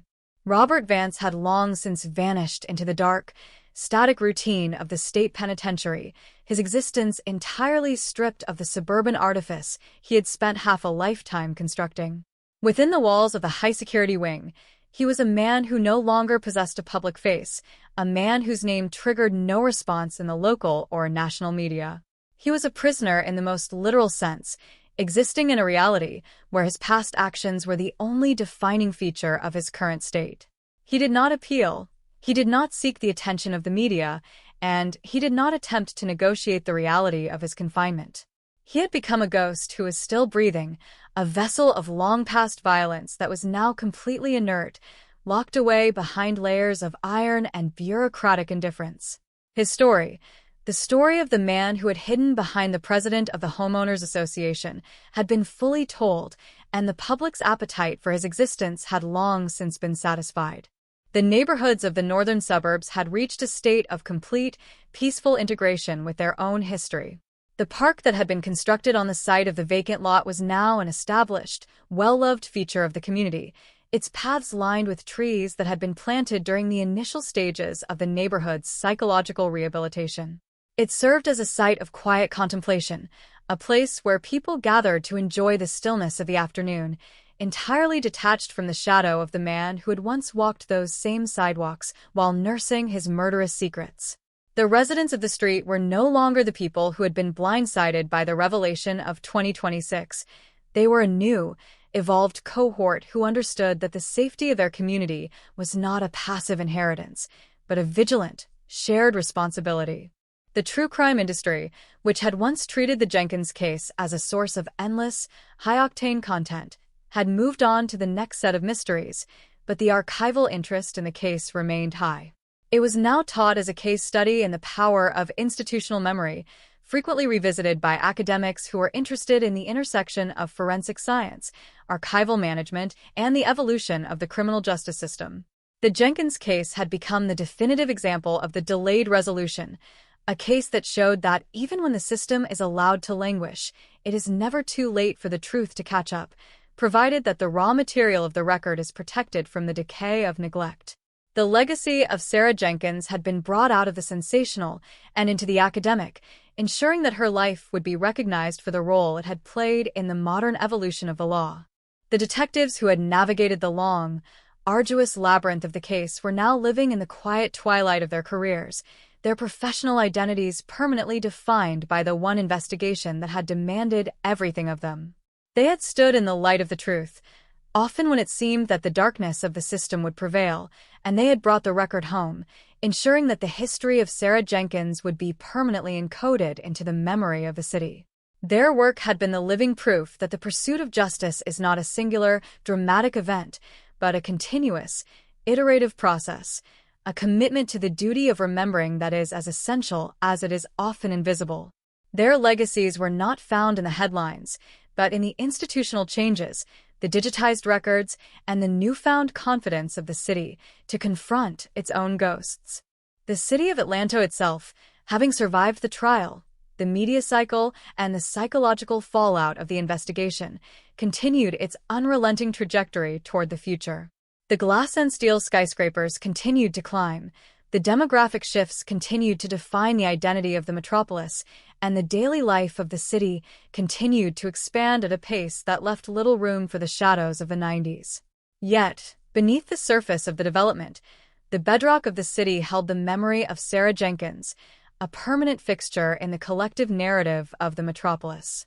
She was the reminder of the fragility of the suburban dream, the persistence of the human spirit, and the inescapable gravitational pull of the truth. As the years turned, the city continued its relentless trajectory toward the future, but it did so with a newfound level of maturity, a consciousness that was born from the realization that the past is never fully behind us. It is merely waiting, hidden in the mundane details of our daily lives, waiting for the moment to catch up to the truth we have been trying to forget. In the final, reflective moments of this long, arduous odyssey, one is struck by the realization that the story of Sarah Jenkins and Robert Vance is not just a true crime narrative, but a profound, universal meditation on the nature of light and shadow. It is a story about the absolute, terrifying vulnerability of the human life when it is targeted by a predator, but it is also a story about the sheer, indomitable force of the human record. It serves as a reminder that every action, every decision, and every secret leaves a mark on the world, a faint, persistent trail that can be followed, mapped, and brought into the light if one is willing to keep looking. The cold case had finally been solved, the truth had finally been spoken, and the city, having endured the dark and survived the light, was finally, irrevocably, and profoundly at peace with the girl who had been stolen and the girl who had, in the end, returned to define the history of her home.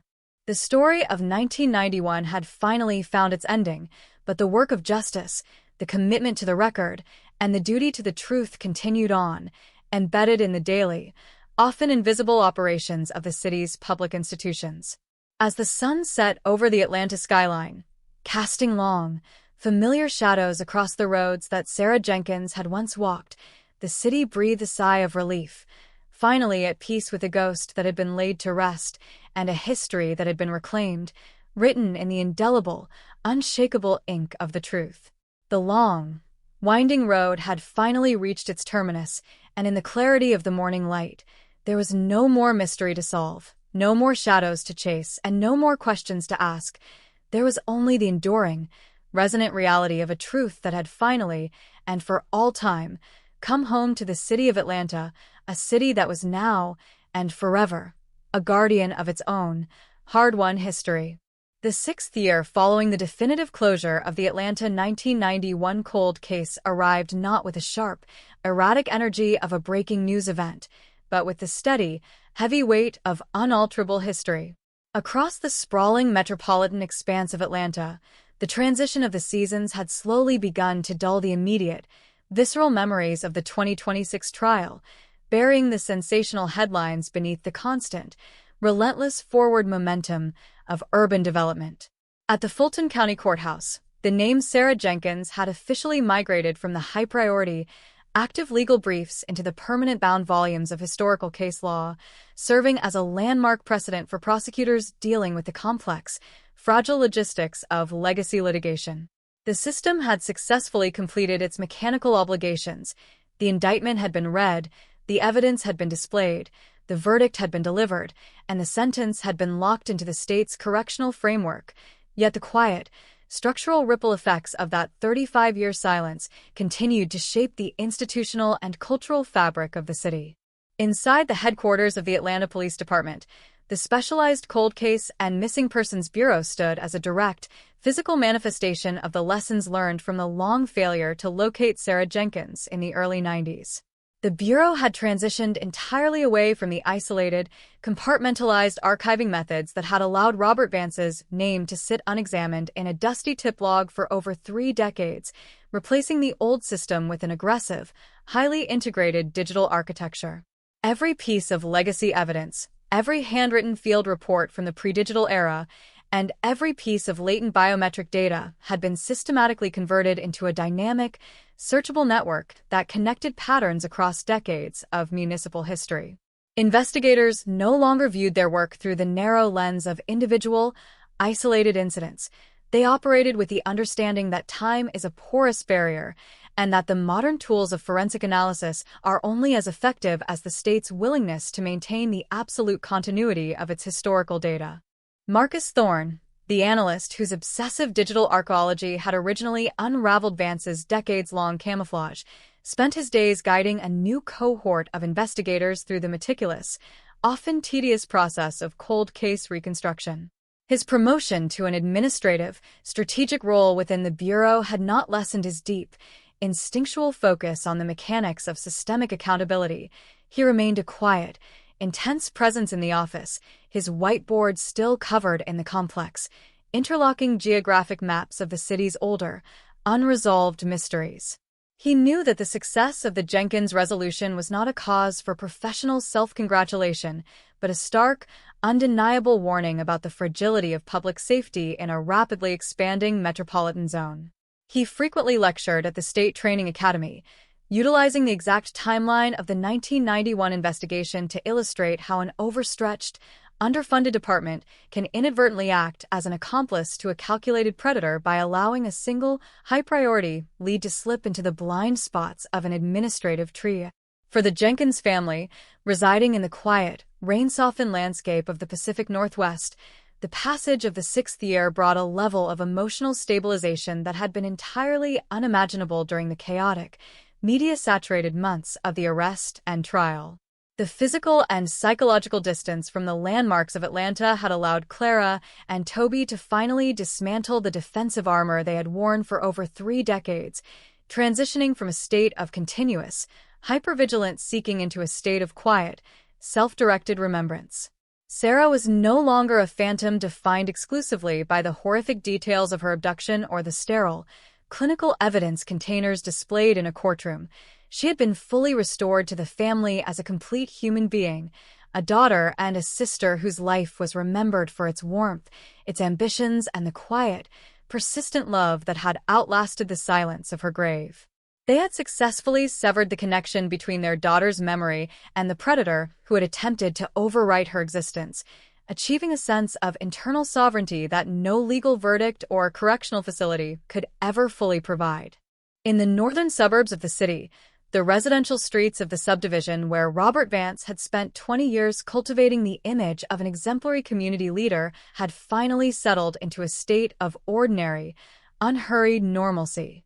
The house at number 714, which had once been the focus of late-night true crime tours and intense forensic excavation, had been completely integrated into the suburban landscape, its current occupants having long since cleared away the physical traces of the previous owner's domestic camouflage. The neighborhood park, established on the vacant lot adjacent to the bypass where the routine traffic stop had detonated the case, had grown into a mature, deeply rooted green space, its pathways used daily by the children, the joggers, and the families who lived on the block today. The transformation of these spaces from sites of profound cultural trauma into centers of ordinary communal life served as the ultimate, tangible proof that the neighborhood had successfully digested the horror of the deception, replacing the memory of the predator with the resilient, daily routines of the living. Robert Vance existed now only as an alphanumeric designation in the automated databases of the Georgia Department of Corrections, a man whose physical and social identity had been entirely stripped away by the bureaucratic machinery of a maximum security penitentiary. He spent his days within the rigid, windowless confines of a high-security housing unit on the state's southern border, completely isolated from the community he had victimized and the modern, digital world that had ultimately unmasked him. The absolute silence he had maintained throughout his arrest, his interrogation, and his trial remained unbroken. He did not file appeals, he did not communicate with the outside media, and he did not engage with the true crime documentarians who occasionally attempted to access his file. He had become a living nonentity, a monument to the absolute futility of a life constructed on the foundation of a hidden atrocity, his daily survival managed by a correctional apparatus that treated him not as a historical monster, but as a routine, administrative variable to be monitored until his natural death. The true crime industry, which had briefly transformed the streets of Atlanta into an active, high-intensity content market during the summer of 2026, had long since moved its cameras and its microphones to other jurisdictions, chasing the next sudden breakthrough or the next sensational courtroom drama. The case of Sarah Jenkins had transitioned from the realm of volatile public consumption into the stable, analytical framework of academic and professional research, cited frequently in criminology textbooks, legal journals, and public policy studies as the definitive example of legacy-linked forensic synergy. The focus of the analytical discourse had shifted completely away from the sensational elements of the kidnapping to the precise, algorithmic methods Thorne had used to bridge the 35-year gap between the analog records of the early 90s and the integrated databases of the 21st century, ensuring that the labor of the investigation would continue to inform the structural evolution of law enforcement long after the specific actors in the case had faded from the public eye. As the late afternoon sun began to drop behind the glass and steel towers of the modern Atlanta skyline, casting long, geometric shadows across the vast, interlocking network of highways that cut through the heart of the city, the ultimate meaning of the 35-year manhunt became quietly clear to those who had lived through its duration. The story was no longer about the dark, rain-slicked pavement of Woodward Avenue in 1991, nor was it about the sudden, shocking convenience of the flickering tail light on the suburban bypass in 2026. It was a story about the absolute, unyielding permanence of the human record, a demonstration that every act of violence leaves an indelible, historical print on the world, a faint but persistent trail that cannot be fully erased by the passage of decades, the decay of memory, or the most sophisticated calculations of a suburban camouflage. The city of Atlanta had survived the confrontation with its own past, absorbing the tragedy of Sarah Jenkins into its complex, multi-layered history, turning a long-lost cold case into a permanent, hard-won monument to the inescapable authority of the truth. The final fading of the public interest coincided with the arrival of the seventh winter since the historic traffic stop, a season that wrapped Atlanta in a heavy, contemplative mist that hung low over the structures of the Fulton County Courthouse. The transition of the case from a chaotic, media-driven spectacle to a settled, unyielding historical fact was now complete. Inside the headquarters of the Atlanta Police Department, the digitized file of case number 10-09844 had ceased to be a symbol of operational emergency. It was now a permanent monument, an unmovable reference point in the structural history of the state's criminal justice system. The electronic folders, containing the exhaustive logs of Sarah Jenkins' life and the detailed, forensic deconstruction of Robert Vance's 35-year camouflage, remained locked in the secure database, untouched by the daily triage of the active homicide bureaus, a quiet, digital archive that represented the definitive termination of the city's longest manhunt. For Marcus Thorne, the analyst whose silent, decade-long archival engineering had driven the state to its ultimate breakthrough, the seventh year brought a profound, meditative stillness to his workspace. The whiteboard that had once been a chaotic grid of 1991 maintenance schedules, apartment floor plans, and outdated license plate registries had been wiped clean, replaced by the modern, automated metrics of the Bureau's active caseload. His role had shifted from the raw, high-adrenaline tracking of a hidden predator to the systematic education of a new generation of investigators who had never seen a physical index card or a microfiche reel. He spent his mornings walking the new recruits through the structural architecture of the Jenkins Protocol, using the historic failure of the early 90s to illustrate a fundamental, unchangeable law of municipal safety.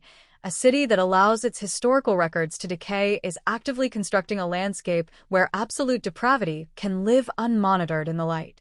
Thorne often sat alone in the dimmed light of the research library after the shifts had changed, looking out over the expanding, glass and steel architecture of the modern city, realizing that the ultimate value of his labor was not found in the dramatic, televised moment of the verdict. The true victory was the permanence of the system he had built. The fact that because of Sarah Jenkins, no missing person file in the state of Georgia would ever again be treated as a disposable piece of paper to be slid into a damp basement locker. The memory of the girl who had vanished from Peachtree Street had been woven into the very code of the city's policing infrastructure, transforming a 35-year structural failure into an aggressive, living shield that protected the names and histories of the forgotten. It was an institutional legacy that operated silently, day after day, far below the awareness of the public, an invisible mechanism of accountability that ensured the ground would always remember what the dark tried to bury. In the quiet coastal town in the Pacific Northwest, where the surviving members of the Jenkins family had established their permanent residence, the 7th anniversary of the post-trial era was marked by a complete, peaceful absence of the past's crushing weight. Toby Jenkins, now a man whose own life had been entirely reshaped by the sudden, localized reality of the 2026 resolution, spent his weekends working in a timber reclamation shop, his hands moving over the dense, grain-rich surfaces of old-growth wood with a steady, unhurried precision.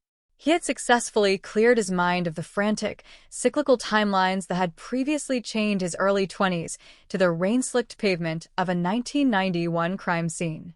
The obsession with the 7 minutes it took Vance to drive from the car wash to his suburban garage had dissolved, replaced by the ordinary, predictable routines of a life that was finally being constructed on its own terms, free from the shadow of an unresolved atrocity. His grandmother, Clara, had passed away peacefully in the late autumn of the preceding year, her departure from the world characterized by a smooth, unburdened serenity that stood in stark contrast to the decades of hypervigilant grief she had endured. She had lived long enough to see her daughter's name cleared of the clinical, ambiguous status of a missing person.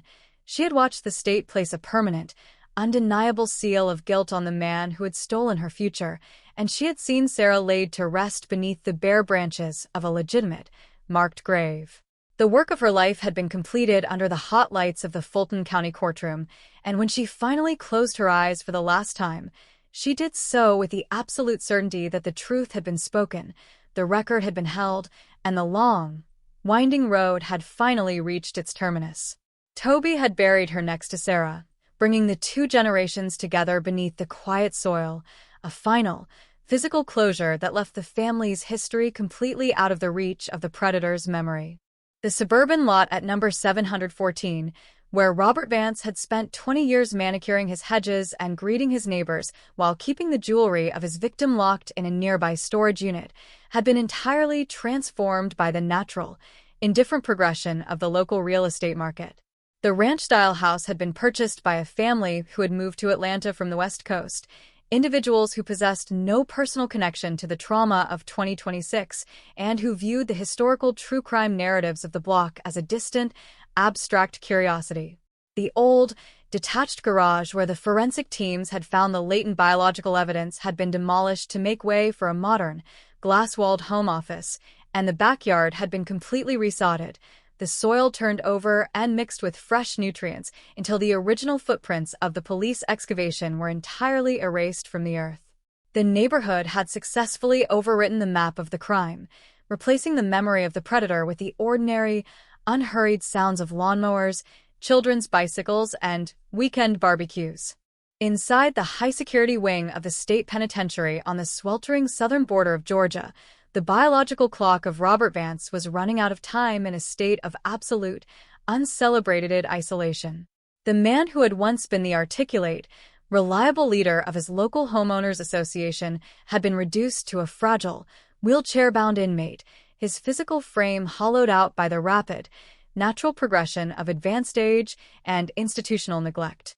The State Corrections Department maintained his high-security status as a matter of standard protocol, but the surveillance was entirely mechanical, a silent guard monitoring a camera feed that showed an old man staring blankly at the concrete wall of a cell that smelled of damp linoleum and institutional cleanser.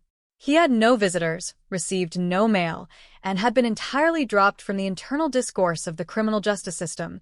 He had become a living nonentity, a historical variable that had been processed, accounted for, and filed away until the inevitability of his natural death would allow the state to officially close his correctional ledger.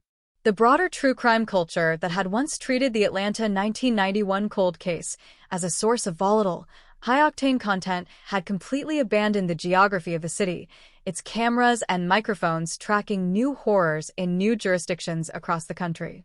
The story of Sarah Jenkins had transitioned into the stable, analytical archives of university law libraries and forensic science institutes, preserved not for its sensational brutality, but for its role as the definitive study in legacy-linked data synergy. The focus of the scholarly research had moved completely away from the specific details of the abduction to the precise, mathematical methodology Thorne had used to connect the analog records of the early 90s with the digital systems of the 21st century, ensuring that the labor of the investigation would continue to serve as a technical blueprint for law enforcement agencies across the globe long after the specific individuals involved in the case had faded into the quiet of history. As the late afternoon sun of March 2026 broke through the heavy gray mist over Atlanta, casting long, geometric shadows of the glass towers across the vast network of highways that pulsed through the center of the metropolis, the ultimate meaning of the 35-year manhunt became quietly, unforgettably clear. The story was no longer about the dark, rain-blinded pavement of Woodward Avenue in 1991, nor was it about the sudden, shocking convenience of the flickering tail light on the suburban bypass. It was an epic, generational narrative about the absolute, terrifying permanence of the human record, an undeniable demonstration that every act of violence leaves an indelible, historical print on the world, a faint but persistent trail that cannot be destroyed by the passage of decades, the decay of human memory, or the most sophisticated calculations of a suburban camouflage. The city of Atlanta had confronted its own past, absorbed the tragedy of Sarah Jenkins into its deep, multi-layered identity, and turned a long-lost cold case into a permanent, hard-won monument to the inescapable authority of the truth, a truth that had finally, and for all time, come home to stay. The transformation of Oak Ridge Lane from a site of high-intensity forensic investigation into a quiet, ordinary residential corridor was finalized as the seventh spring after the breakthrough began to bloom. The air no longer carried the sharp, acrid tension of localized paranoia, nor did the windows of the surrounding ranch houses remain tightly shuttered against the gaze of the outside world. The city had completed its physical and administrative work. The lot at number 412 was now a level expanse of green grass, indistinguishable from a vacant municipal parkway. Yet, for the structural memory of Detroit, the legacy of the 2010 cold case had become a permanent, foundational layer of the city's approach to justice. The case file was no longer an active item of discussion within the Homicide Bureau, but its closure had fundamentally altered the blueprint of how the department managed the thousands of legacy files that still sat in the basement archives of the Central Precinct. Inside the headquarters of the Detroit Police Department, the administrative resolution of case number 10-09844 was utilized as the primary framework for a newly established legacy tracking division. The department had recognized that the failure to identify Arthur Vance in the initial months of the 2010 investigation was not due to a lack of effort, but due to the severe, systemic limitations of an analog data infrastructure operating under the pressure of an economic collapse.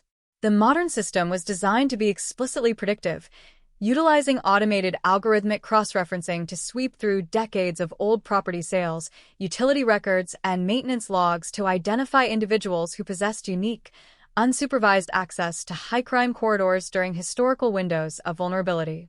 The project was named the Vance Investigative Directive, a clinical, technical tribute to the tragedy that had taken 16 years to surface from the clay of a suburban backyard. For Toby Vance, who had spent his entire developmental life carrying the weight of his mother's unexplained absence, the 7th year of the post-excavation era brought a deep, anatomical quietness to his daily life. He was 21 years old now, his features fully matured into a striking resemblance to the photographs of Elena that still sat on the mantelpiece of his grandmother's home. He had chosen to remain in the city, working as a draftsman for a structural engineering firm downtown, a profession that required him to spend his days analyzing the hidden, internal frameworks of buildings and landscapes.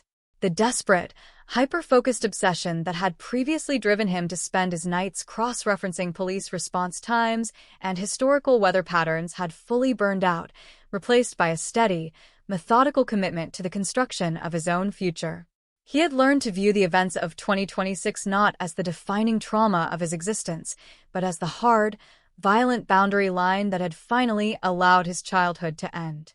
His grandmother, Clara, moved through the small brick bungalow with a slow, deliberate grace that reflected the complete absence of the phantom that had haunted her hallways for a generation. She no longer checked the digital news feeds, no longer kept the tattered scrapbook of missing person flyers on the coffee table, and had stopped looking at the changing of the seasons through the lens of a perpetual anniversary. The formal burial beneath the massive oak tree had acted as a psychological anchor, grounding her grief in a legitimate, sacred space that was entirely disconnected from the horrific imagery of the polyethylene container. When she spoke of Elena now, it was no longer with the sharp, cracking desperation of a mother demanding answers from a silent city. She spoke of her daughter's laughter, her dedication to her nursing shifts, and the small, ordinary moments of beauty that had been lived before the storm on Woodward Avenue took her away. The empty lot at number 412, Oak Ridge Lane, had become a silent, natural feature of the neighborhood, a space where the dirt had settled completely and the grass had taken deep, permanent root under the Michigan sun. The bank that had taken possession of the property through the foreclosure litigation had opted not to rebuild, leaving the ground open and clear, a choice that the remaining residents of the block viewed as a profound, if unspoken, act of respect. The children who lived on the street now had no personal memory of the quiet old mechanic who used to sharpen lawnmowers on his porch, and they ran across the open grass without the slightest awareness of the secret that had spent 16 years disintegrating beneath the sod. The block had successfully reclaimed its own identity, overriding the narrative of suburban depravity with the steady, predictable rhythms of working-class survival. Arthur Vance had been dead for over a year, his passing in the memory care facility logged by the state as a routine medical event, his body interred in an uncelebrated, anonymous plot far away from the neighborhood he had terrorized with his silence. His name had completely vanished from the local media, his leather-bound journal locked securely within the highest security tiers of the department's evidence archives, accessible only through a federal judicial order. He had achieved the absolute non-existence he had pursued throughout his life as a predator, stripped of his suburban camouflage, his status as a helpful neighbor, and his capacity to influence the world around him. He remained in the history of the city only as a clinical case study in the architecture of domestic deception, a reminder that the most dangerous monsters are always the ones who understand how to look completely unextraordinary in the light of day. The true crime podcasters and independent sleuths who had swarmed the neighborhood during the spring of 2026 had long since moved their production equipment to other states, chasing fresher mysteries and more volatile courtroom confrontations. The story of the Detroit 2010 cold case had transitioned from a piece of sensational public content into a foundational text for academic research into forensic geology and legacy data management. University lectures focused heavily on the precise chemical composition of the industrial lime Arthur had used, analyzing how the alkaline environment had inadvertently preserved the skeletal structures and the marked wrench that had served as the definitive link to the property owner. The legacy of Elena Vance was no longer defined by the violence of her extraction, but by the role her recovery had played in the advancement of modern forensic science. As the late afternoon sun began to slide behind the structural iron grids of the downtown Detroit skyline, casting long, geometric shadows across the concrete lanes of Woodward Avenue, the ultimate resolution of the 16-year nightmare became quietly, irreversibly clear. The story was